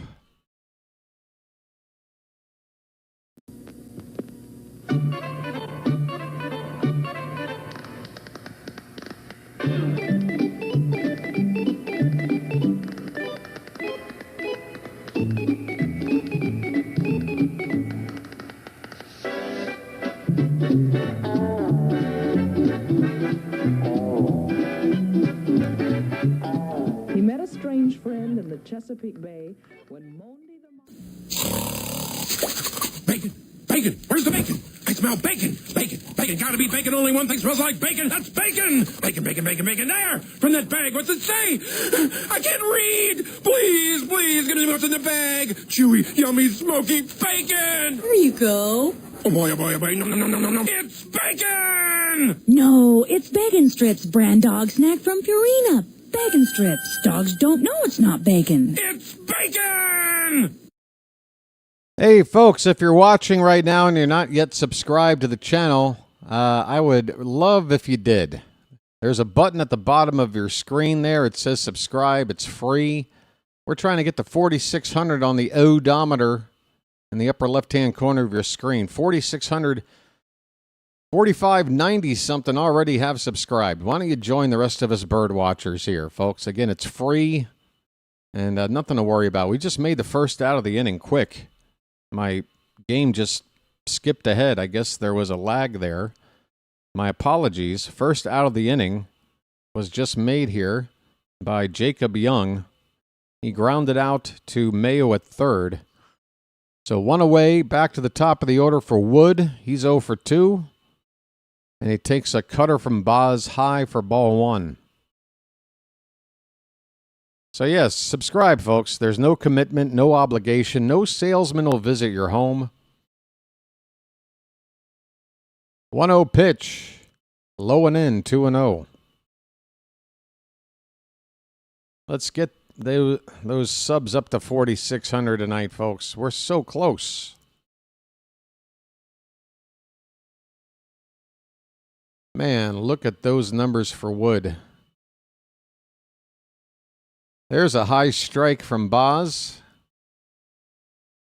2 balls, 1 strike. Baz now on 50 pitches. Again, the pitch count is fine for Baz. He could go 7 innings at this rate.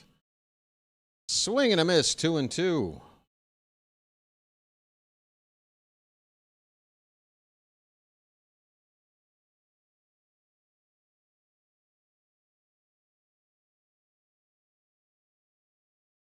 One out, nobody on, and the 2-2 to Wood. Breaking ball, that is fouled away.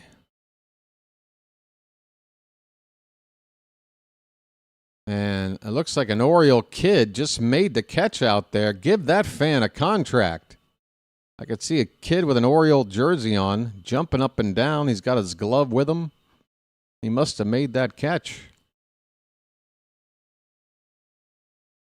2-2 to Wood. Check swing, did he go? The appeal. No, he didn't. On a knuckle curve in the dirt. That'll run the count full.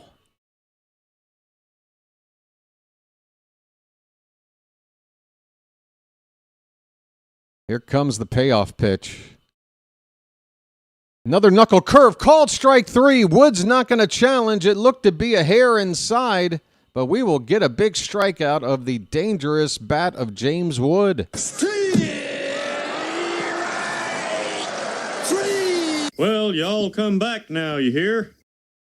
Well, y'all come back now, you hear? 2 down, nobody on for Luis Garcia Jr., who's already 0 for 2 tonight. And he goes after the first pitch here, popped up on the infield, third base Mayo near the coacher's box, and foul ground makes the catch. 1 pitch out to get the third out here in the 5th. Shane Baz is pitching great, and we can't do anything to help him out. Not yet, anyway. Really, really frustrating so far, folks. We are going now to the 6th inning. It is 1-0 Nationals. So Baz through 5 innings, 55 pitches. He's averaging 11 pitches per inning. I mean, not only could he go 7 at that rate, he could go 8. Which could wind up being a complete game if we don't score. An 8-inning complete game. If we can't get on the board here.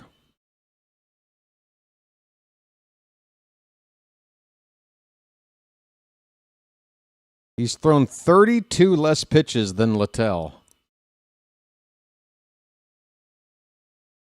Really frustrating. Really, really frustrating. What's going on around the league right now? There should be some games going on. We got Toronto playing Detroit this weekend. The Blue Jays at the end of 4 have a 2-1 lead on the Tigers.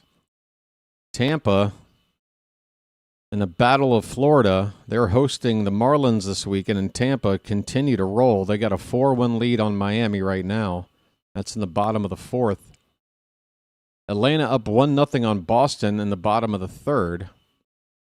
And the Yankees, they've got I guess this is the weekend where it's like your closest geographical Or it's your National League rival week? Yeah, because Houston's playing Texas, Cubs and White Sox, Mets and Yankees, Boston, who used to have the Braves, playing Atlanta. Yeah, this is definitely the same kind of weekend for everybody. Dodgers and Angels. The Battle of Missouri, St. Louis versus Kansas City. That's going on this weekend. Of course, Toronto and Detroit are just separated by the border there by a few miles. Andrew Alvarez is on, folks. Littell's night is over, and I guess we should be happy about it. Even though we should have done something against that guy, he's done now in 5 innings of scoreless ball. 2 hits, 2 walks, 3 strikeouts. He lowered his ERA with that start by half a run from 6.6 to 6.1. Rutschman has a count of a ball and a strike right now, folks. Let the clutch out gently, okay? Alvarez, the lefty on the mound, and the 1-1 is low and in. 2-1. Is that Andrew Alvarez? What's that first name?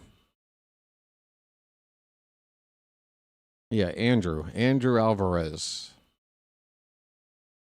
Low and in. Second slider to miss low and in a row. 3-1 Adley. Hitters count.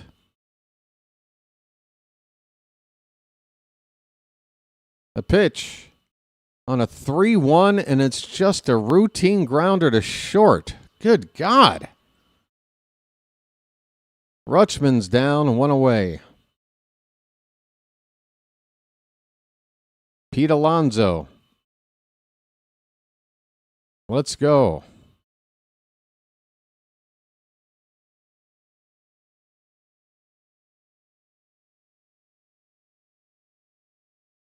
Up and away to Pete, ball 1.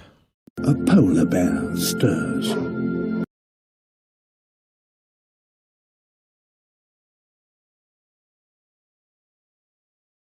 That one's in the dirt, 2-0.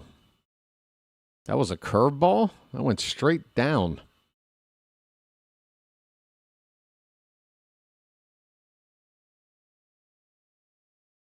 So Alonso ahead with a 2-0 count. Adley had a 3-1 count. Didn't do much with that. Let's see what Pete can do. He gets a slider, hits the back door for a strike.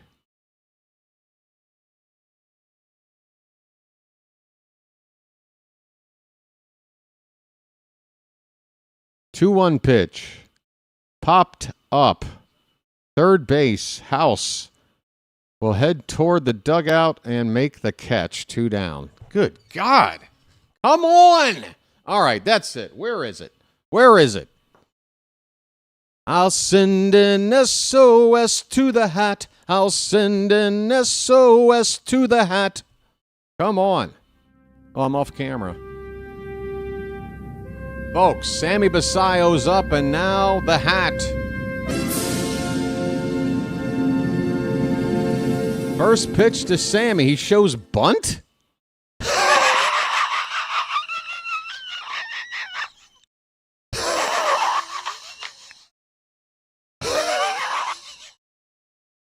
What are we doing? 0-1 on Sammy. The bunt didn't work with 2 down, nobody on. And now he swings and misses on a sinker. It's 0-2.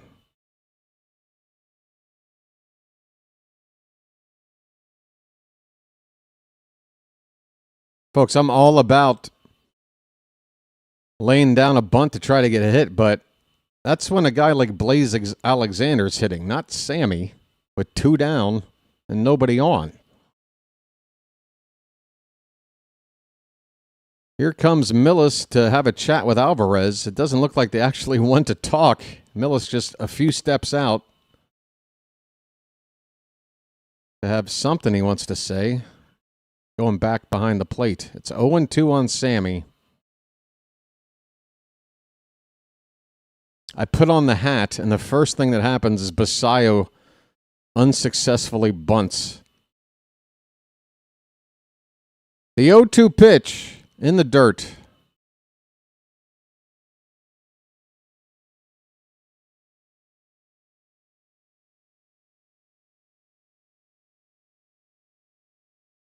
Come on, Sammy. I know you can hit with 2 strikes. Swing and a miss. Sammy strikes out. Jeez Louise.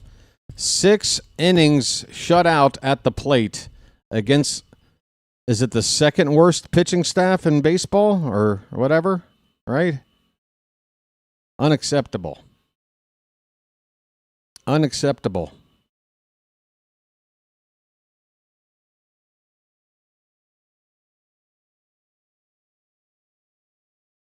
I mean, look, I'm rooting for this team. They were down 1 run. We can definitely win this game still. But let me just say this.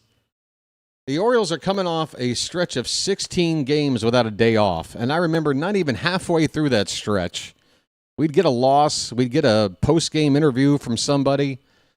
And you'd start to hear about, well, we're through a long stretch of days without an off day, you know. Oh, we really need an off day. Can't wait till we get an off day. Well, you had your off day. You basically had 48 hours to chill. It's like a mini all-star break. And this is the way we're looking at the plate? With all that off time you were so desperately pleading for? Well, you got it. Now what's the excuse? What's the excuse if we get shut out tonight? Oh, well, I guess we're just a little sluggish because of all the off time. Just spin it back around 180 degrees, complain about not being, all the way there, a little lethargic after the off day. I mean, come on. You got your off day. Show me something. I needed an off day too. I had to do the same shit for 16 days. You try playing baseball at 2 in the morning, 4 in the morning. Come on, guys. Baz is on for his 6th inning. He's been great through the first 5, just the 1 run, and just averaging 11 pitches per inning so far. And that first pitch here to Curtis Mead, right on the corner for strike 1.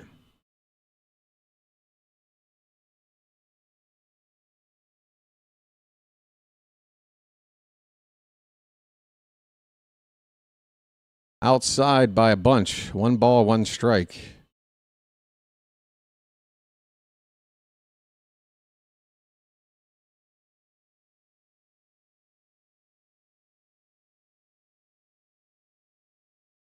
One coming in as a strike.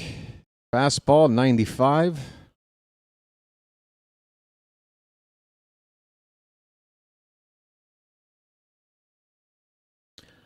Baz's toughest inning in terms of pitch count was that first inning with just 15.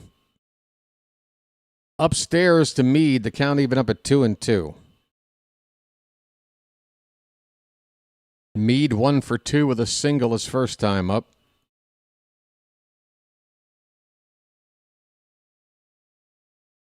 Outside, count goes full.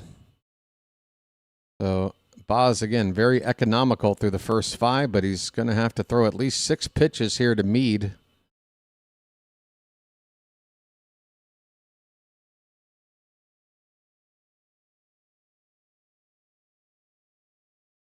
Payoff pitch. Here it comes. Lays off ball 4. A cutter outside from Baz, and that sucks. Not a good start to the inning. Leadoff man is on. And now C.J. Abrams coming up. Abrams with a base hit and scored the only run of the game on a sac fly.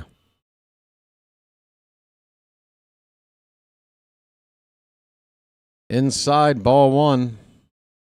97-mile-an-hour fastball from Baz. But it misses. After walking the first batter, he's thrown ball 1 to Abrams. We need strikes. Come on, pitch. Hit on the ground. Foul.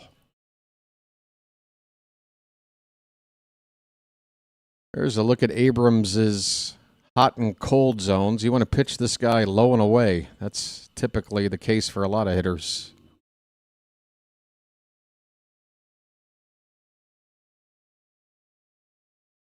Pitch outside edge and fouled away by Abrams. The count remains a ball and 2 strikes. Folks, we got 180 people here right now. Thanks so much for being here. Trying to get the like count up to 150. Please hit that thumbs up at the bottom of your screen if you're here and you haven't done it already. I appreciate it. Here's a throw over to first. And safely back is Meade.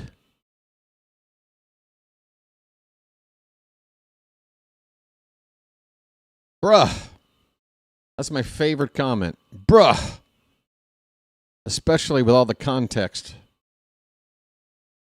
1-2 pitch. Fouled away. We'll do it again.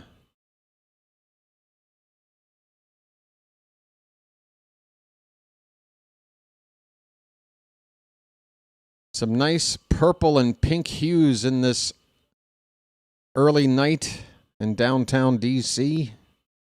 The skyline, it's looking pretty nice. 1-2 pitch. Abrams went up to get this fastball way out of the zone, but he fouled it away.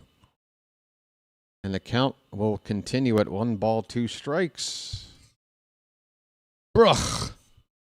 Is that the new bruh? Bruh. Bruh. Low and in on a curveball. 2-2. Bruh. Bruh, bruh. Groot. Yeah, my best friend used to live like right past the outfield here. Those apartment buildings you see right over the outfield. This ball is hit away to straightaway center. Hauser barely has to move. He'll make the catch. Out number 1 here in the 6th.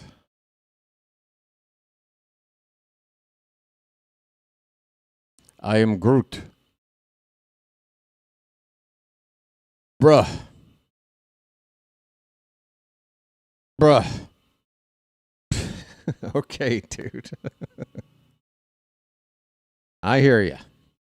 Dalen Lyle has already got a 2-hit night. Premier League, Dingleberry. Premier League, the English soccer league. Your Chelseas, your Man Uniteds, your Liverpools, your Arsenals. That league. Oh, Brew. Now, Brew, that reminds me of one of my favorite cheesy-ass 90s TV shows. 0-1 pitch, and golfing it out to right is Lyle. Backing up on it is O'Neill, and that ball's going to go. Dalen Lyle hits a 2-run bomb over the tall wall in right, and it is 3-0 Nationals. Lyle 3 for 3, single-handedly. Killing us here tonight. He has more hits than our team does. His 7th home run of the season, 379 feet to right. It's 3-0 Nationals. He golfed that one out of here.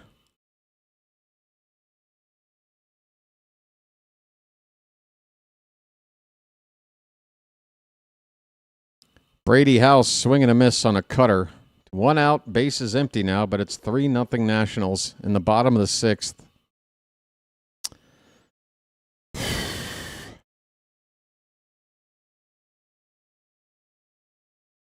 Curveball, little piece of it fouled away. 0-2 on House. Oh, she's a brick. House. She's mate, letting it all hang out. This knuckle curve misses by a lot. 1 ball, 2 strikes. So this is definitely Baz's worst inning. Not just giving up the 2 runs, but pitch count-wise as well. Only 1 out. 1-2. That caught the top of the zone with that knuckle curve. House wasn't prepared for that pitch. He's done. Well, y'all come back now, you hear?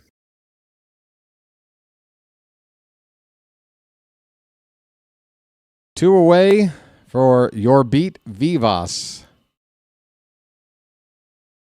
Oh, okay, Thomas. I think we've established the bra thing. Okay. 12 different bra comments should do the trick. Thanks. All right. 1-0 on Vivas. Bottom of the zone for a strike. 1-1.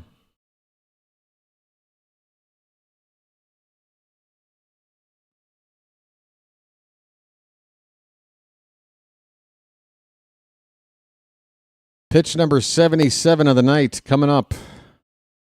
And it's way high, 2-1. Did I forgive you? I don't know. Stick around. We'll see. 2 balls, 1 strike. I don't understand how you can say, I'm sorry, and then ask if I already forgave you. You just apologized. I didn't even have time to. So I'm going to have to think about it now. 2-2 on Vivas. 2 out, nobody on. Bottom of the 6th. Nationals 3, Orioles nothing. Game 1 of 3. The 2-2 is low, full count.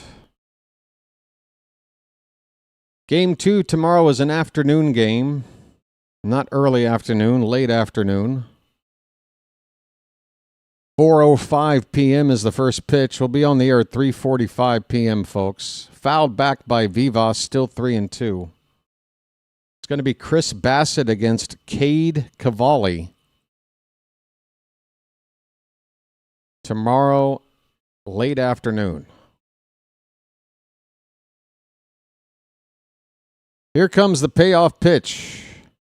In on the hands, Vivas looked to have swung. They appeal. He did not. He will walk. 2 out walk, and the inning continues. And again, this has been the only inning tonight where Baz has had to labor.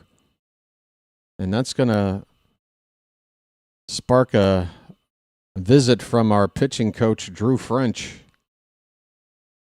Did we hit it? Folks, the odometer has rode over, hon. It's rode over. 4,600 bird watchers are here. Message for you, son. And I want to thank you very much for that. I really do. Hang in there, buddy. Hang in there, guy whose first comment is to tell me that he's sick of seeing bruh in the chat. It's your first comment ever?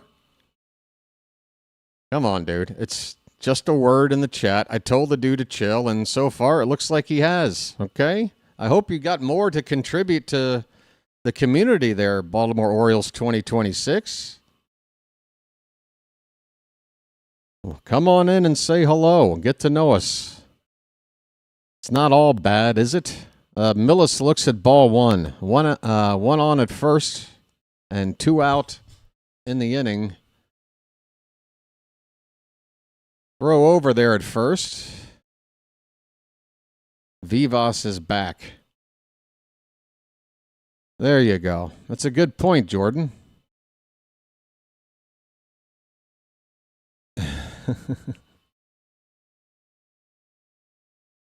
Two down.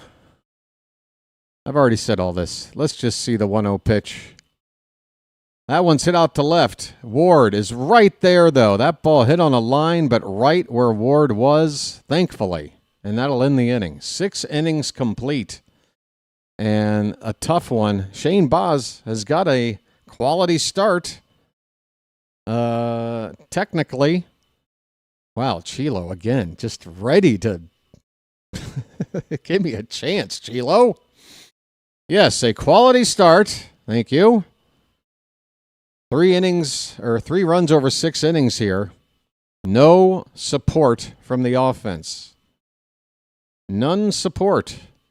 None yet. And he could go 7 still.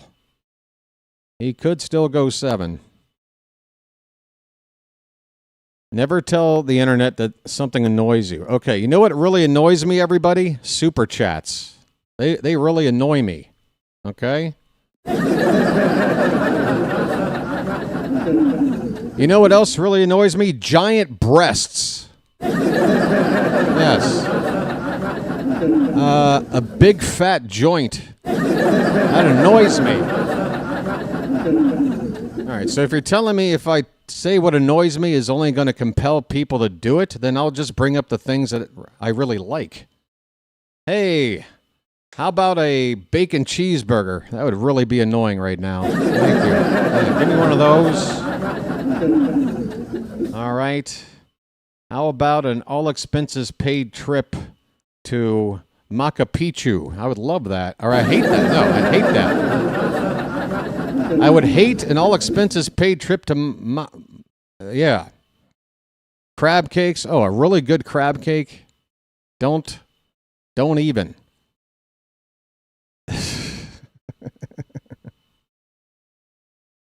Well, thanks for the tip. Don't mention what annoys you. Okay. I will try to heed that advice. Yeah, Oriole runs. Oh, when the Orioles score a bunch of runs? Oh, my God, how annoying. All right, Pete Alonso, folks. Come on, let's go. A polar bear stirs. Oh, I'm sorry, that's Tyler O'Neill up. Tyler O'Neill has a ball and a swing and a miss. So the lefty Alvarez is still out there. Come on, O'Neill. You're supposed to be able to hit lefties. We are running out of time here. Come on, 1-1 pitch. Breaking ball taken for strike 2. Ahoy there, folks. O'Neill 0 for 2 tonight.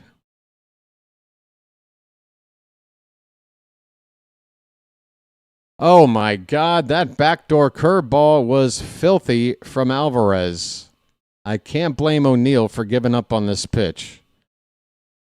That ball was up and away and somehow found its way to the bottom outside corner for called strike 3. 1 down for Cowser, man. Blaze Alexander is going to pinch hit for Cowser here to get a right-handed bat against Alvarez. And that will get the catcher out there to talk to the pitcher.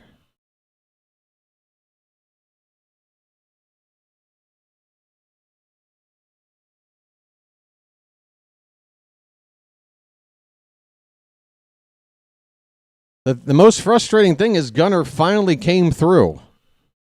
With a runner at first and 2 down, he hits a double, but it couldn't score the runner from first.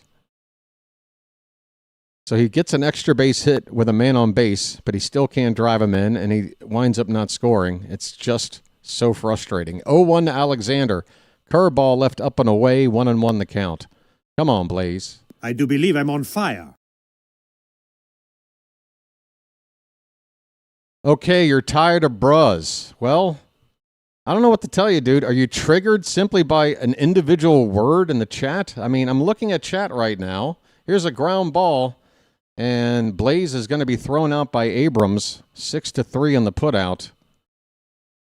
I mean, I don't know what to tell you, dude. I'm looking at the chat right now, and I have to scroll a while back to see the last bruh. In fact, the last 2 mentions of it is you telling me that it annoys you. You've made the last 2 mentions. Come on, man.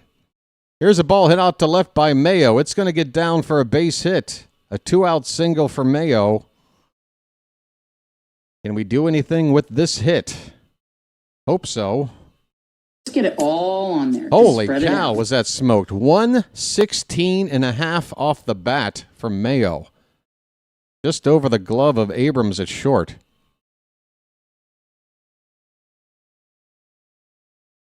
All right, we okay, Baltimore Orioles 2026? We going to be okay, buddy? Come on now, take a bong hit. You'll be okay.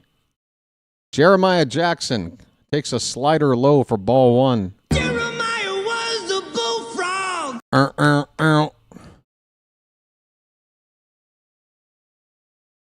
2 down, runner at first. The 1-0 to Jeremiah. Left up and away. 2 balls, no strikes. Come on, folks. Bugle time.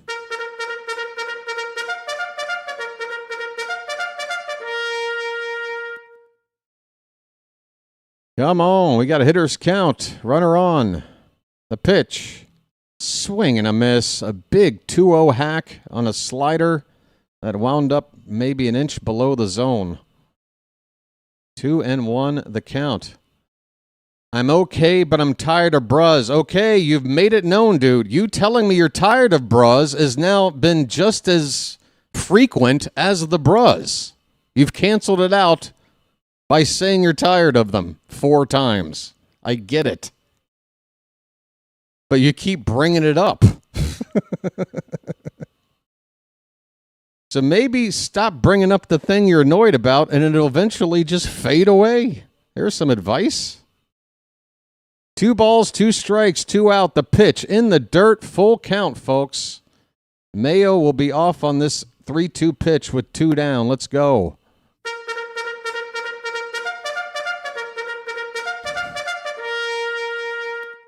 Why do you want to know? What kind of random question is that?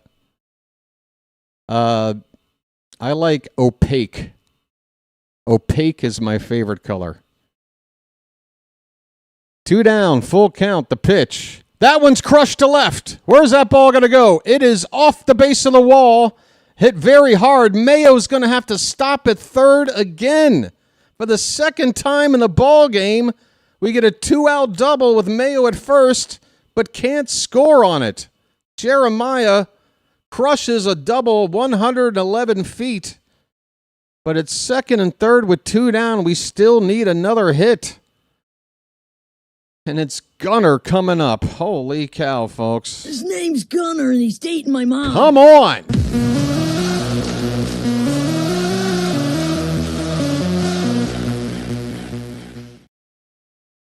I mean, come on. First pitch to Gunner, a front door slider from Alvarez for strike 1. Just clipped that corner, man. I tell you what. And now Gunner's got something in his eye. Well, take your batting glove off. Don't pick your eye with your batting glove on, dude. You're just going to make it worse.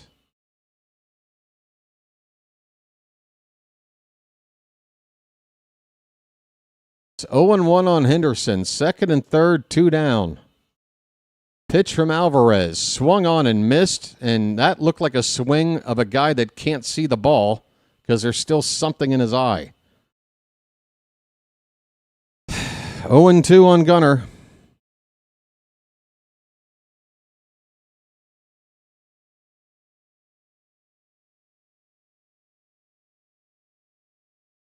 Here comes the 0-2.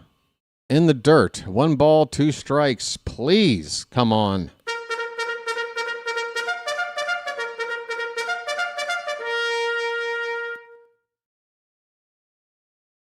Mayo at third, Jeremiah at second. Alvarez has thrown 30 pitches since coming into the ball game. Gunner might be his last batter either way. The 1-2 pitch. Check swing. Did he go? No, he did not. An emphatic appeal by the home plate ump had me worried. Gunner did hold up on that replay. 2 balls, 2 strikes, 2 on, 2 out. The pitch. Swing and a miss in the dirt.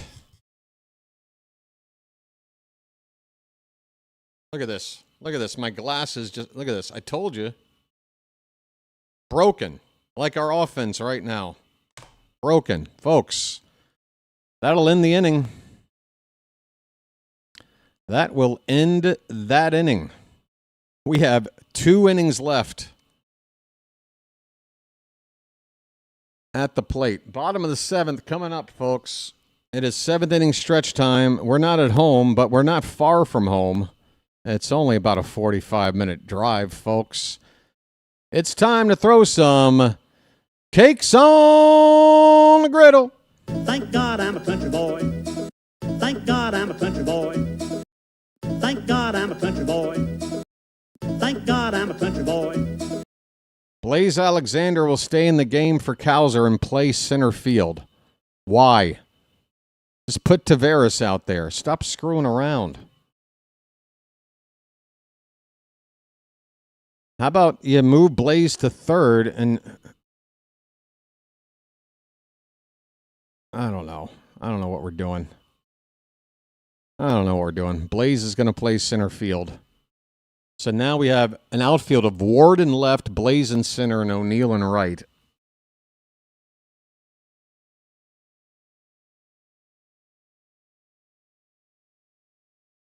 I thought you're supposed to make your defense stronger in the late innings, not weaker.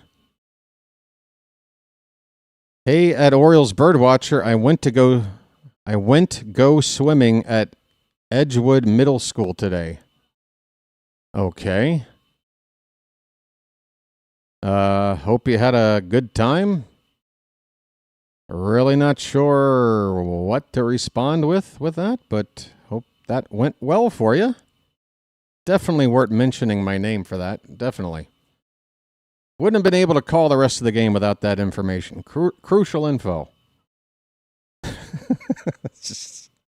Sorry, dude. It's been an interesting introduction. Interesting first impression tonight. First pitch swinging, ground ball to third. Mayo a throw to first in time, and Jacob Young is gone on one pitch. One away here in the seventh. It's still Shane Baz out there, getting that one pitch out. I went underwater 2 times. Wow. Becoming even more interesting. So let me get this straight. You're triggered by seeing the word bruh in a chat, but you somehow think telling me that you went underwater twice while swimming today is interesting enough to share in the middle of a baseball game. All right. Makes sense. James Wood at the plate. He takes inside for ball 1.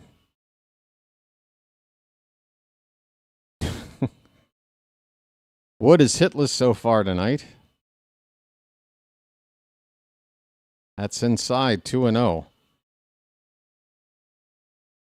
Oh, Richard, we do talk about non-baseball things on stream. We like to goof around. But maybe something that's kind of relatable for all of us, you know, some pop culture stuff. Something along that, some Baltimore-related stuff. Maybe not, I went underwater twice today at the pool. You know, I don't know. 2-1 the count on Wood. That ball smoked and past Gunner. It's going to deflect crazily over toward left field for a base hit. Wood absolutely smoked it, and Gunner couldn't handle it. 111.6 off the bat.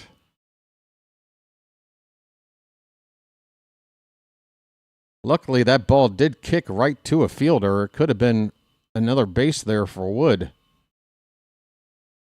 1 on, 1 out for Garcia Jr. Oh, we got a spammer.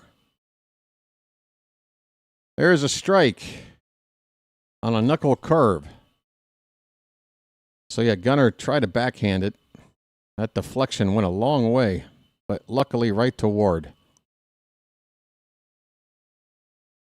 Garcia has been held hitless. So Wood now got that first hit of the night, 1 for 4. Garcia's 0 for 3. And this 0-1 pitch fouled off to the right.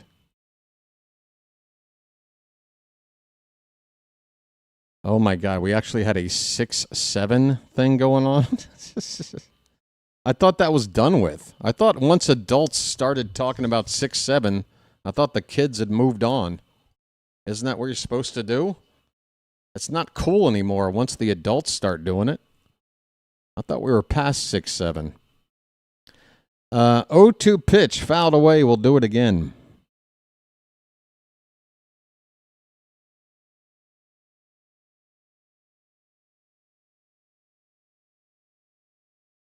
Folks, if you're frustrated, just hold it together with each other, okay?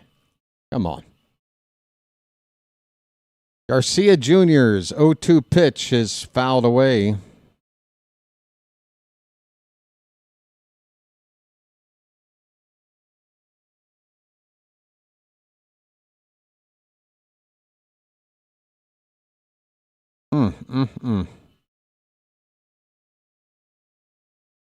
The 0-2 pitch. That's low. 1-2.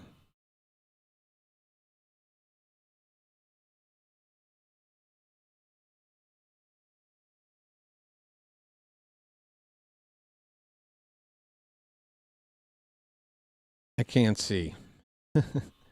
Hey, folks, 20 more likes to 150. Let's try to get it up there, please. Hit that like button if you haven't already, if you don't mind. Thumbs up, bottom of your screen. The 1-2 pitch, curveball, low. It'll get away from Rutschman, but the ball rolls into fair play right toward the mound. So he just gets up and runs straight forward to pick it up. No advancement from the runner at first. Josh Walker, Oriole left-hander, up in our bullpen right now. 2-2 pitch coming to Garcia. That ball smoked foul. Off to the right. It's getting hot in here now. I think the hat is cutting off my circulation. The hat, man. Come on, the hat. You got to help us out here, buddy. You've had plenty of rest. Didn't need you for that 7-0 win on Wednesday. Day off yesterday. The 2-2, another foul ball by Garcia.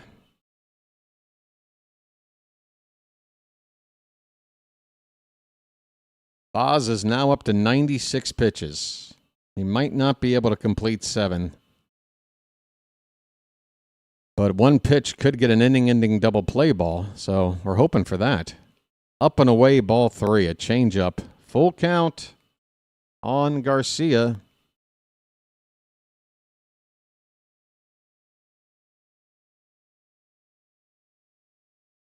Say what?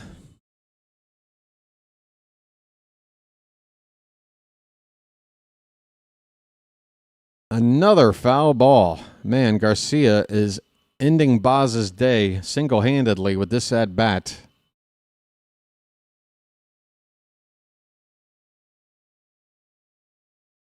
Got the number 3 hitter on deck. Activity in the Oriole pen. Payoff pitch. That ball's hit out towards center field. Coming in is Blaze. Couple of steps, makes the catch. 2 away. 99 pitches from Baz.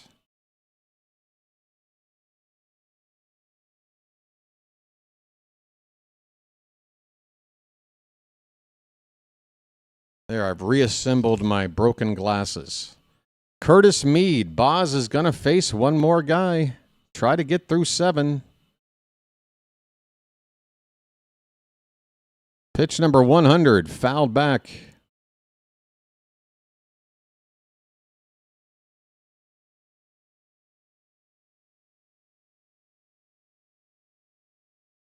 Mead has reached base twice tonight with a single and a walk. He scored one of the 3 national runs. Came in on that Lyle 2-run homer.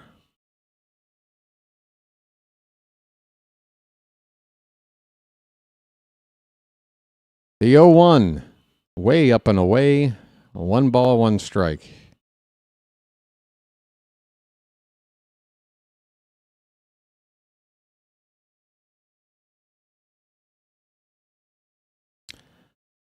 Bullpen is fully rested. Couple of days off. There's a strike. 1-2, 2 down.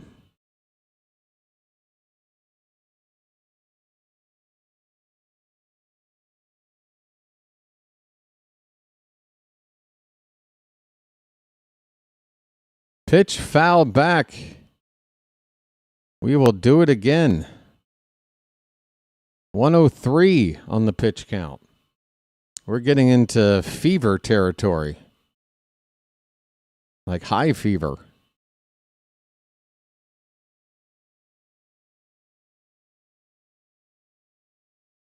Hit in the air and out of play. We'll do it again. This has got to be approaching the longest outing for Baz in terms of pitch count. If not this year, maybe ever. I don't know.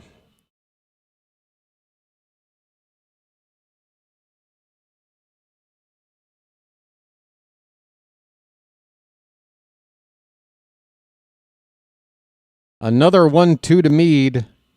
Fouled away again.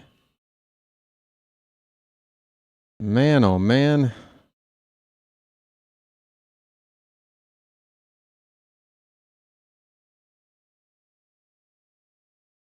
How much more stress are we going to put on Baz here tonight? Pitch number 106. Fouled back again. And you can tell that Baz has enough left in there to get it up there, but not enough to beat the hitter. I don't know if he's going to get this final out on a strikeout. He's going to have to get the ball put in play. I'm sick of these foul balls.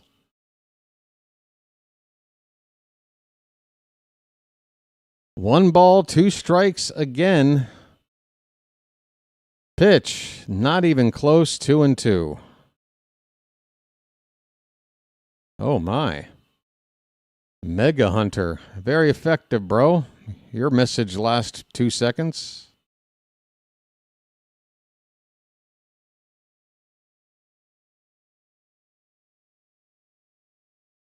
Two pitch. Throw over first. Wood is back safely.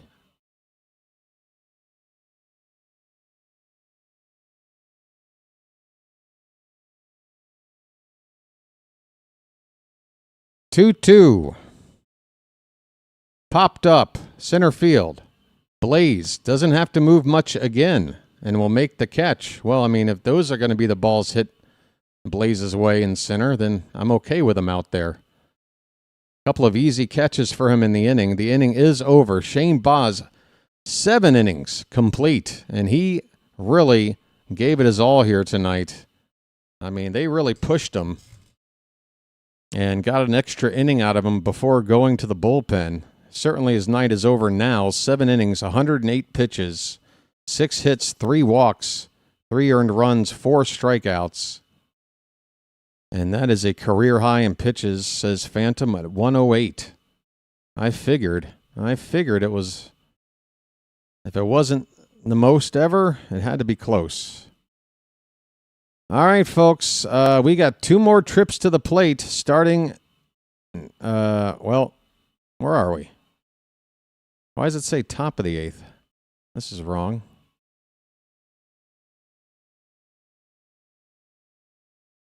Oh, that's right. We're on the road. That's me. All right, we got 2 more trips to the plate, folks. It is the 2, 3, 4 hitters coming up in this inning. So it's, again, a situation where you're down late and you're looking at who's due up in the 8th and then who's likely going to be coming up in the 9th.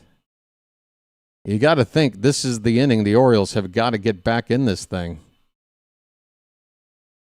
with the hitters we have due up here in the 8th. Ward, Rutschman, and Alonso. Folks, we have the numbers to get to 150 likes. I'm really trying to get there tonight. We're about 15 away, and we got over 150 people here. So I know it's possible. Please hit that thumbs up at the bottom of your screen if you haven't already. And I also want to again thank the folks that have subscribed tonight to get the odometer up to 4,600, 4,600 something at right now. Ground ball in the first pitch, picked up by Abrams at short, throws on the run, and Taylor Ward's gone on 1 frickin' pitch.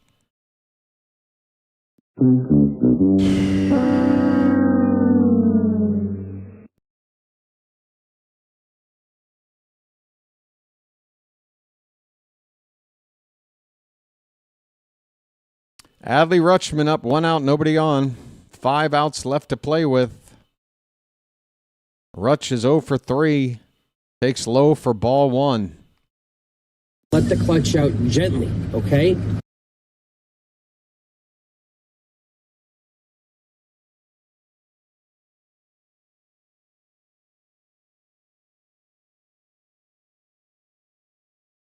One 0 is low, 2-0.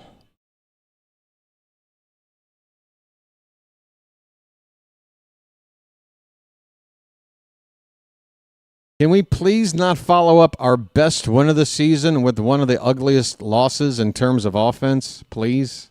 Can we please not do that?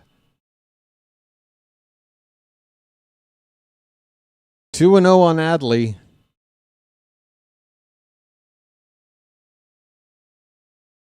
Pitch. Taken for a strike.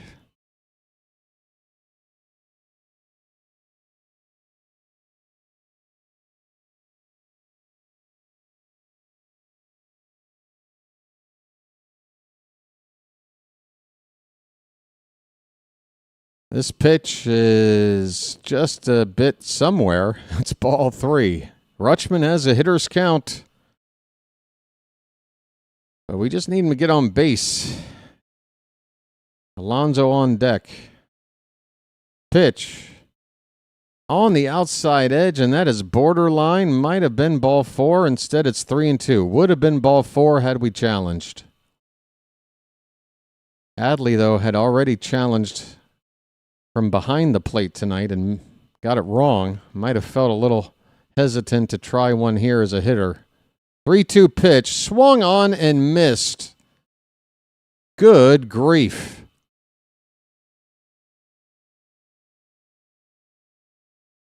Alvarez, 38 pitches now. It's just been Littell to Alvarez. This is really bad. I mean, not only that, you have the benefit of, quote-unquote, starting a road trip and playing away from home, when really, come on, let's be real. This is basically a home game.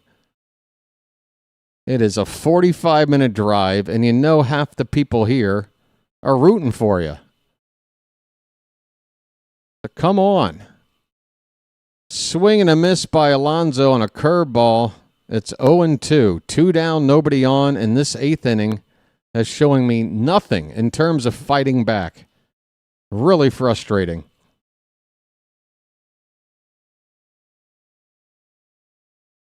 Oh, 2 pitch. Laid off one in the dirt, 1-2.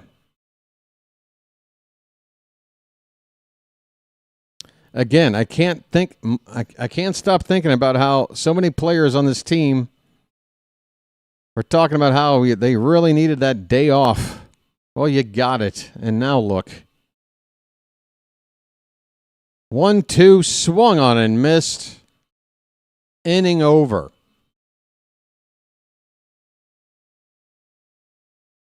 Atrocious offense tonight. Atrocious.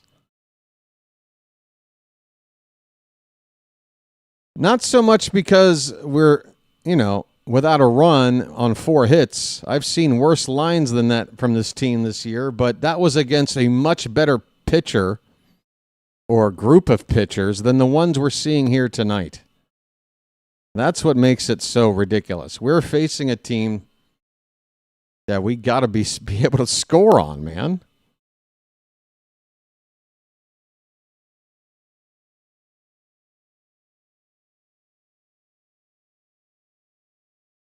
I don't care about your parlay, dude, honestly.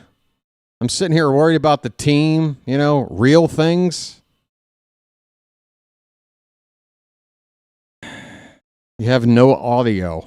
So you're here and you're not able to hear the call of our game. What? Oh, God. Folks, let's just forget about the team. Let's worry about somebody's parlay instead. More important. Folks, I hope you come back for game 2. Why? Because I guarantee it'll be better than this one. At least through the first 7.5 innings. It'll be better tomorrow. I gotta think. What the hell is this tonight? Josh Walker is on for the Orioles. Second appearance. He went 2 scoreless innings his first appearance. He's going to just need to throw 1 inning here unless, if we do come back, I'm sure we'll get a new pitcher. So 1 inning of work from Walker is what we're looking for here. Keep the game 3-0 and take it to the 9th. Both teams have left their fair share of runners on base. The Orioles have left 7, the Nationals 6. 6 hits for Washington, 4 for us.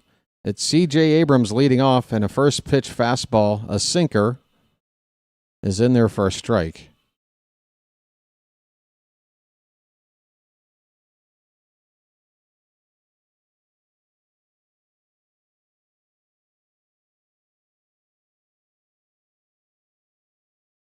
Oh, 1 is a strike. A sinker again on the outside corner.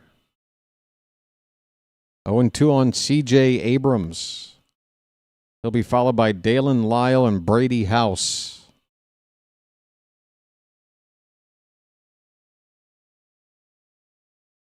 Hey, folks, Johnny 2 Times is joining us in the chat.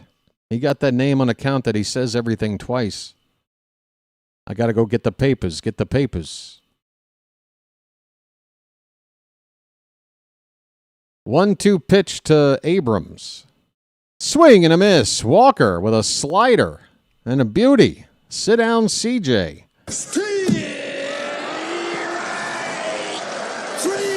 Well, y'all come back now, you hear? It's early doors here for Josh Walker, but 2 innings of scoreless relief in his first outing and a nice strikeout on a good batter here to begin his second appearance. Now you got to get the toughest batter out of the night. Dalen Lyle is already 3 for 3, including that 2-run homer his last time up. Swing and a miss on a slider.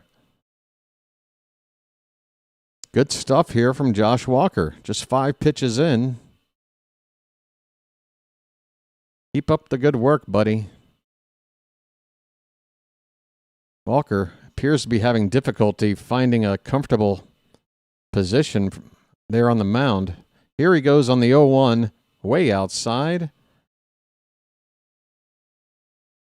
1 ball, 1 strike.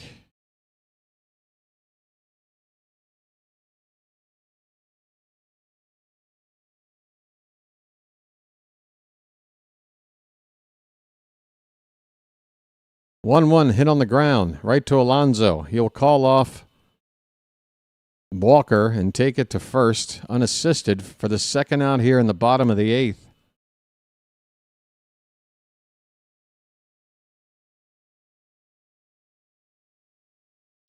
So the Orioles, again, because they had their 2, 3, 4 batters due up in that 8th inning and did nothing, it's going to be the bottom part of the order, bottom half of the order anyway, with Sammy leading off. It's really not set up well for us, actually, because Sammy's going to lead off. Yeah, if he hit 1 out, that's a 1 run. Otherwise, he's going to have to be a base runner to get the rally going. And by the time you get in toward the guys to drive him in, you're at the bottom of the order. This pitch is popped up by House, should end the inning. Going out is Jeremiah. He'll make way as Blaze comes in from center and makes the catch. 8 innings complete. 1 inning left. 3 outs left for the Orioles to make up 3 runs. Again, it'll be Basayo to lead off, followed by O'Neill, and then Blaze Alexander. And who is the Nationals closer? I don't know, but I'm sure I'll see a name pop up here for Alvarez in a moment.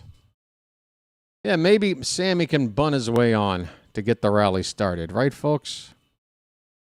Sammy trying to bunt with 2 down, nobody on.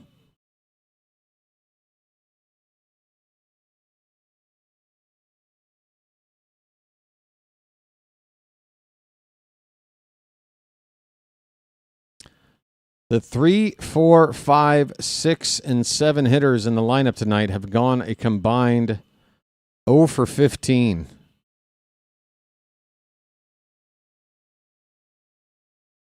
You can't have more than half of your lineup back to back to back to back to back all have an 0 for. Come on.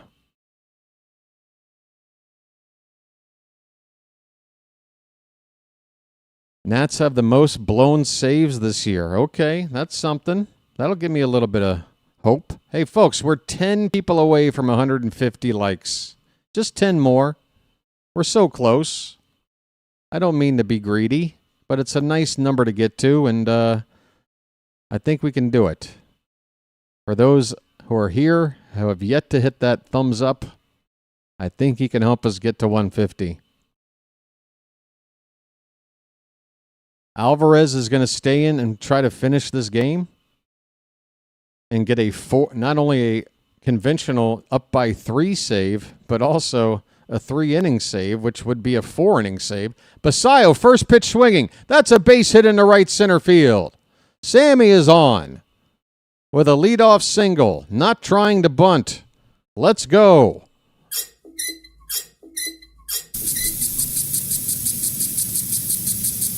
And by the way, for all you analytical geeks in the Oriole front office, that's Sammy with a hard hit single off a lefty. Take note and keep him in the lineup every day.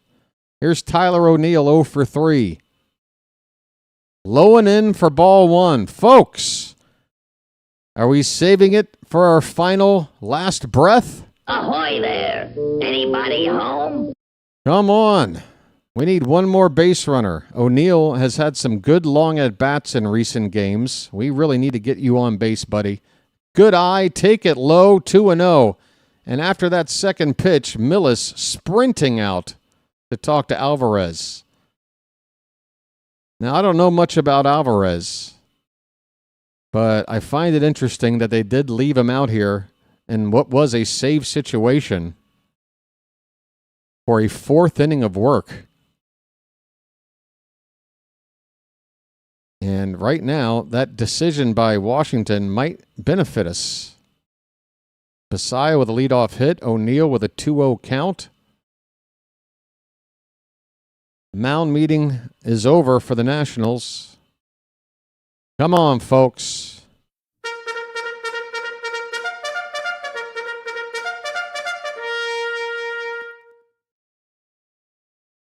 The 2-0. Up and away, 3-0.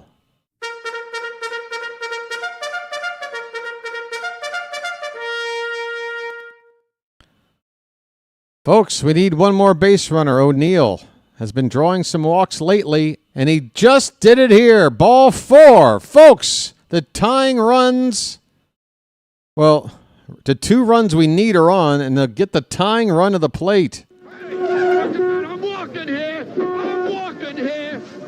It's Blaze Alexander due up. Do you make a second move in this spot and go to Taveras? I think you need to. Look at that. That's Leote right there. Both of them have a bat in their hand, and Blaze gives a low 5 to Taveras. I guess he was just announced, and simultaneously a move made by the Nationals. They're going to go to the bullpen. Not sure who's coming out, but Taveras, the switch hitter, obviously going to turn around which way he needs to. All right, folks. We've got 9th inning stuff happening. Hang in there. Call to the bullpen for the Nationals. Wait one moment. Wait one moment. I got to see a man about a horse. Be right back, folks.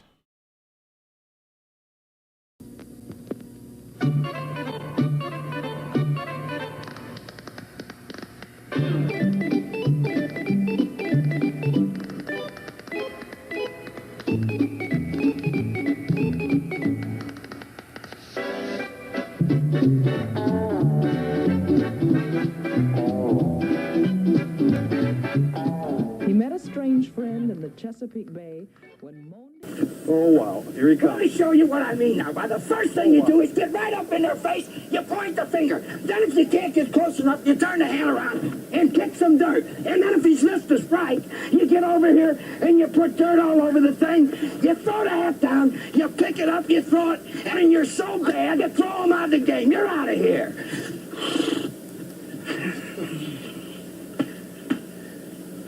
That's the way a major league manager should. I learned something, buddy boy. Drop the big one. What? Over? Did you say over? Nothing is over until we decide it is. All right, folks. Gus Varland, right-hander, 17 appearances on the season, ERA at 4.5, whip at 1.5. Opponents hitting .292 off of him. He's given up 1 home run ball in 16 innings of work. Here's Taveras, batting from the left side, .248 average. First and second, nobody out in the ninth. The first pitch to Leode is inside for ball 1. Folks, come on now. Leode. Come on, let's dance.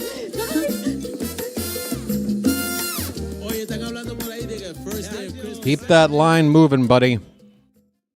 The 1-0. Way low and in the dirt. A ploof of smoke and dirt comes out of the ground on that pitch. It's 2-0.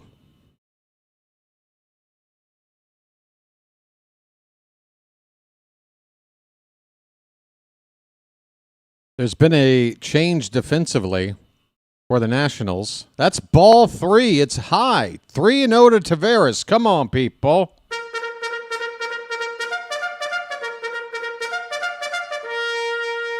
Brady House, the third baseman starting the game, out of the game now. And that is a first pitch strike at the top of the zone to make it 3-1. Playing third base is your beat Vivas. He moves from second to third, and in the ballgame to play second is Nasim Nunez. The 3-1 to Taveras. Inside, ball 4, load him up with nobody out, folks. Let's go.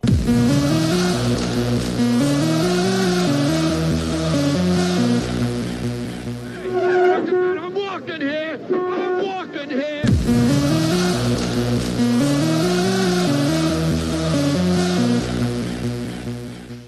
It's Kobe Mayo. Oh, Nelly.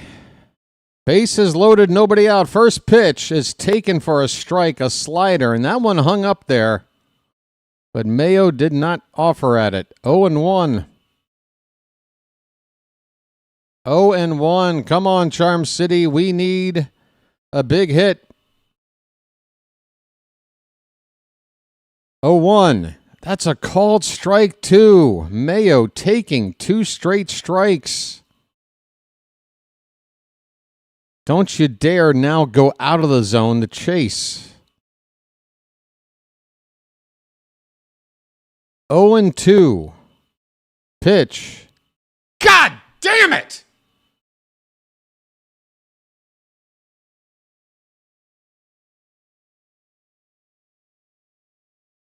Take a strike, swing at a ball, strike out. Great approach, Kobe. Fantastic. Just what we need in that spot. Here's Jeremiah with 1 down. First pitch. That ball's up, and he hits it toward right. This could drive in our first run of the night. It's caught out there by Wood. Coming in is Sammy without a throw. It's 3-1. With 2 down now in the 9th inning.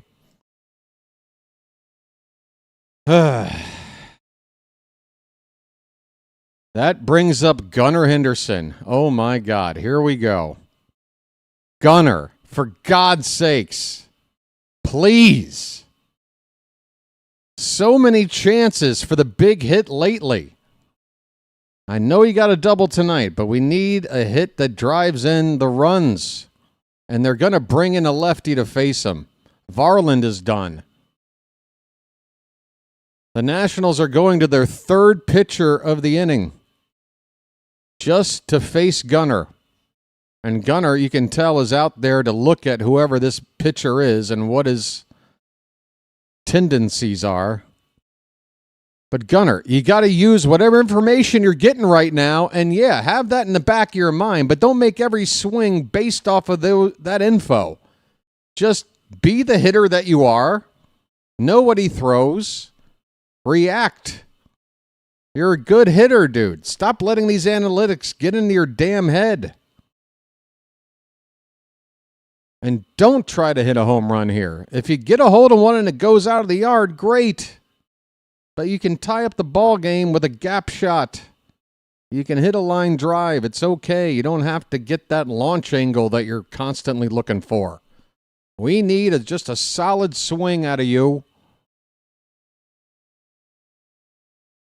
Come on.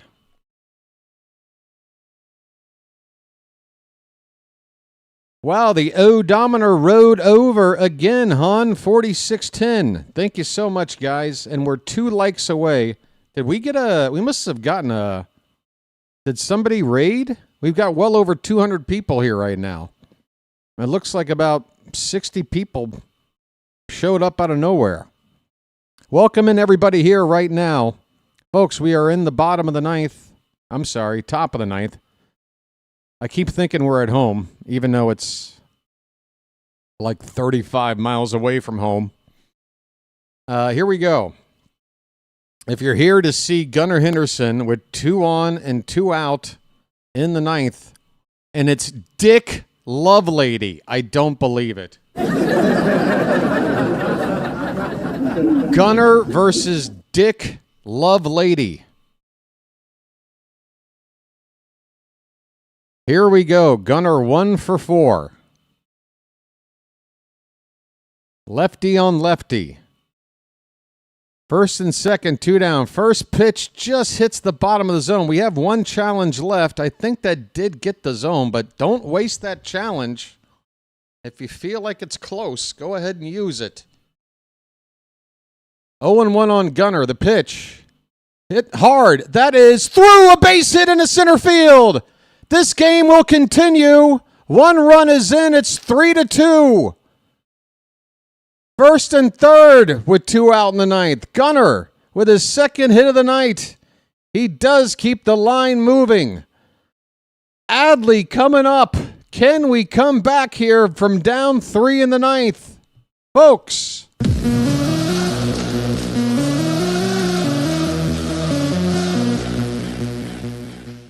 Do you think Alonso will bat again? Why? Because of your parlay bet? He's on deck, okay? Thanks for being here to check out your bet. It's Taylor Ward. I'm sorry, I was wrong. He's 2 batters away. I forgot Ward is up, not Adley. My apologies. It's ball 1 to Ward, folks.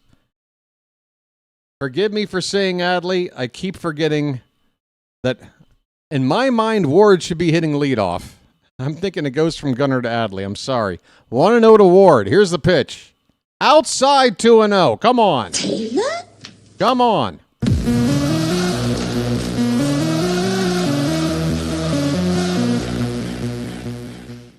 Taylor Ward, buddy. Come on. 2 balls, no strikes. Tying run 90 feet away. Pitch. That's a strike. A sweeper from Lovelady. Come on, Charm City chat.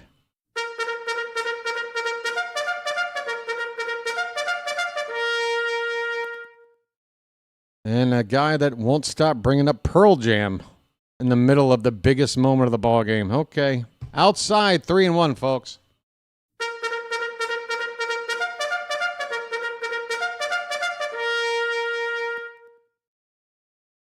Two out in the ninth. 3 balls, 1 strike. Lovelady from the belt. The pitch. That is ball 4, and the Nationals are going to challenge. I think they're not going to get it, though. That looked inside to me. But I understand why they do it. They've got 2 challenges left, and that is ball 4, folks. Take your base and load them back up. I'm walking here. I'm walking here. And now we get the clutch out. Let the clutch out gently, okay? Folks, let's go.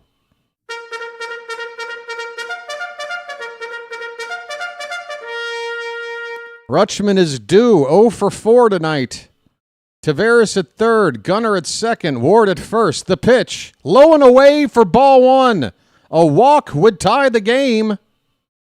A walk would tie the game. Wait for your pitch, Adley. Rutschman with the bases loaded career-wise, 367.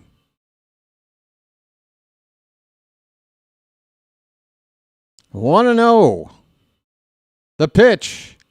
That one breaks in there for a strike. 1-1, a sweeper. Well, you got a good look at that sweeper, Adley. I hope you know what to do with it if he throws it for another strike.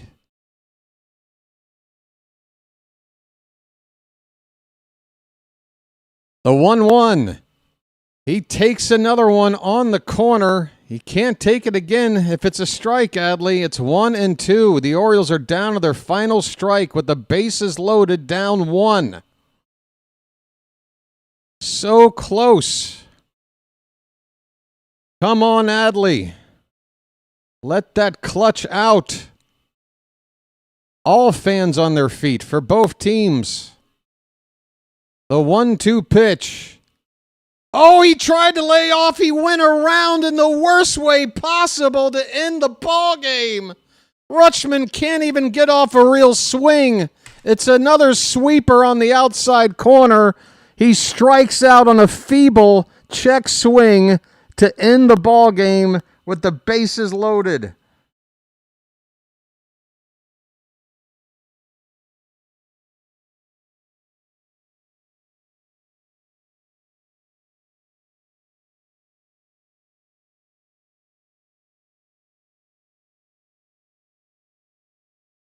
Orioles leave 10 men on base with 3 left on in the 9th.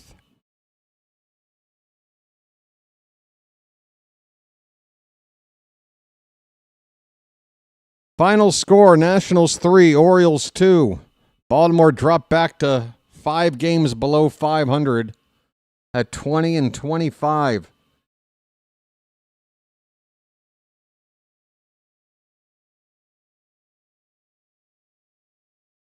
Why do we have to wait until the 9th inning to do something? And just to make us get all excited like that and end the ball game like that. Jesus Christ, how frustrating of a loss can you have? Fuck!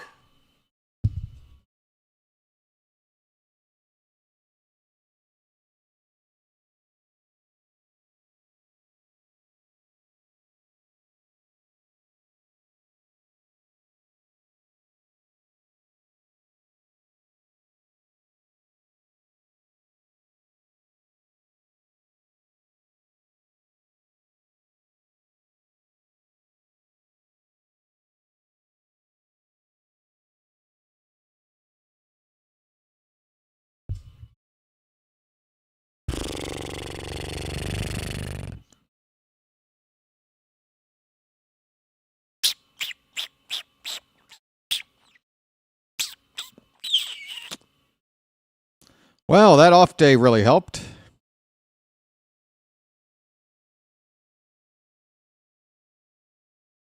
God damn it. All you had to do was something in the first 8 innings. Scratch 1 run off this shit pitcher, and then we're tied in the 9th. But no, we had to come up just a hair short and just twist the knife a little more to leave it at bases loaded. Twist it even further on ending the game on a check swing and not even getting off a real swing. Just the worst. Painful. Torture. Absolute torture of a ball game. All right. Let me get through this. I just want to turn off the damn thing.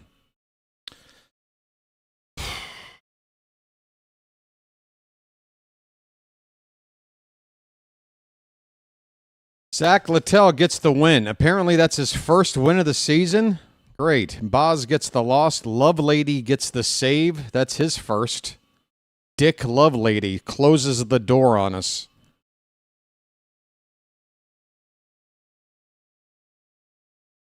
We only used 1 reliever tonight. Baz went 7 innings. Gave it his all through 108 pitches. And then Walker with a clean 9th inning, or clean 8th inning. But this offense, yeah, they battled back in the 9th inning. Both teams wind up with 6 hits. And, yeah, we just left too many damn men on base. 10 10 for us, 6 for the Nats. Even if you take away that bases loaded, 3 runners left, we still have more men left than they did.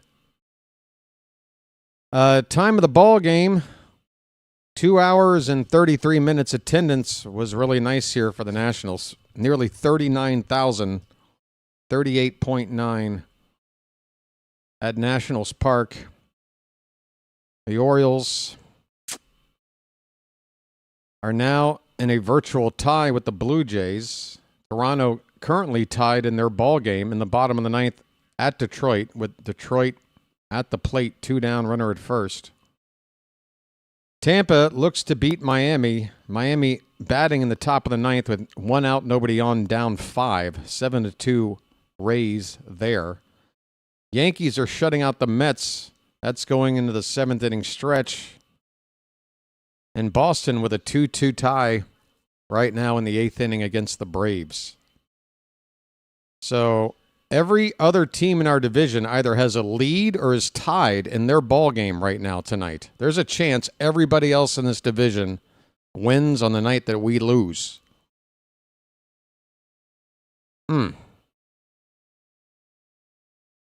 Just frustrating. Facing a Nationals pitching staff near or at the bottom pitching-wise in just about every damn stat around the league.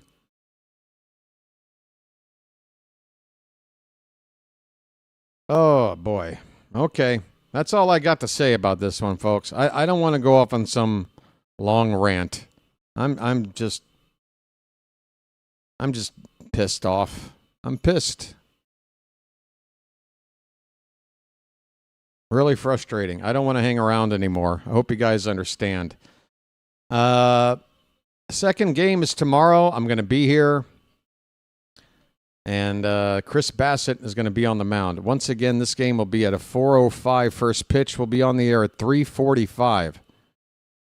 Pregame show now 20 minutes, folks. I'm giving you even more info before first pitch. You should be here for that. Get caught up on everything going on. Hey, there's Melanie Nicholson, doing her post-game report. Right, let me see who else is streaming out there, and I'm going to send you off in their direction. Well, the Phillies and the Pirates are playing each other, and I know JJ covers the Phillies. I know DeLay covers the Pirates. Maybe I need to flip a coin to figure out which one to send you to. Stand by, please. Good night. Please soak your head, folks. Please try to put this awful, awful result behind you. I'm likely not going to be able to. Not until we start playing again tomorrow. This one's going to sit with me today, folks. I got to admit, this one hurts. So let me flip a coin here. Do I have a coin around?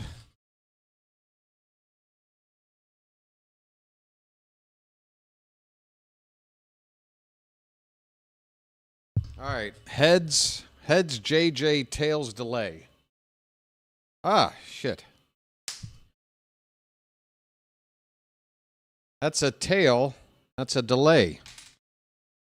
All right, you're going over to Dr. DeLay for the end of... It's going into the bottom of the 9th, tied at 8. Bottom of the 9th, tied at 8 between the Phillies and the Pirates. So you might want to hang out and see the conclusion of that. That might be more fun than whatever we just watched. All right, folks, I want to thank the mods in the chat for doing a great job once again. No super chats tonight. No new Magic members, but we did get the likes well over 150, and the odometer rolled over 2 times tonight. Very nice.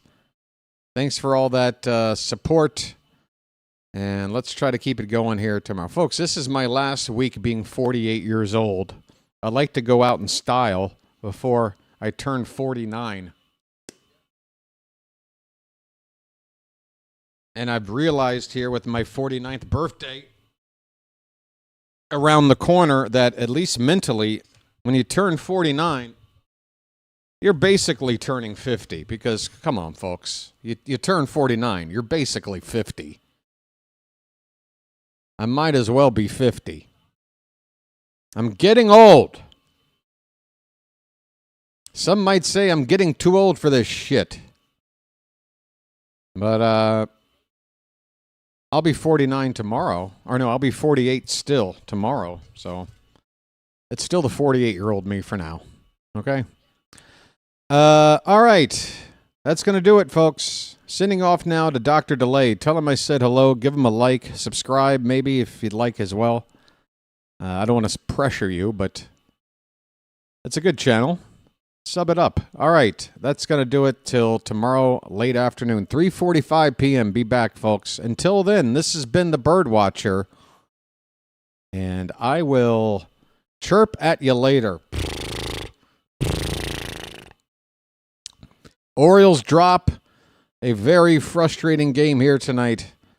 5 games under. Got to work our way back from this loss tomorrow. See you then, folks. I'll chirp at you later. Take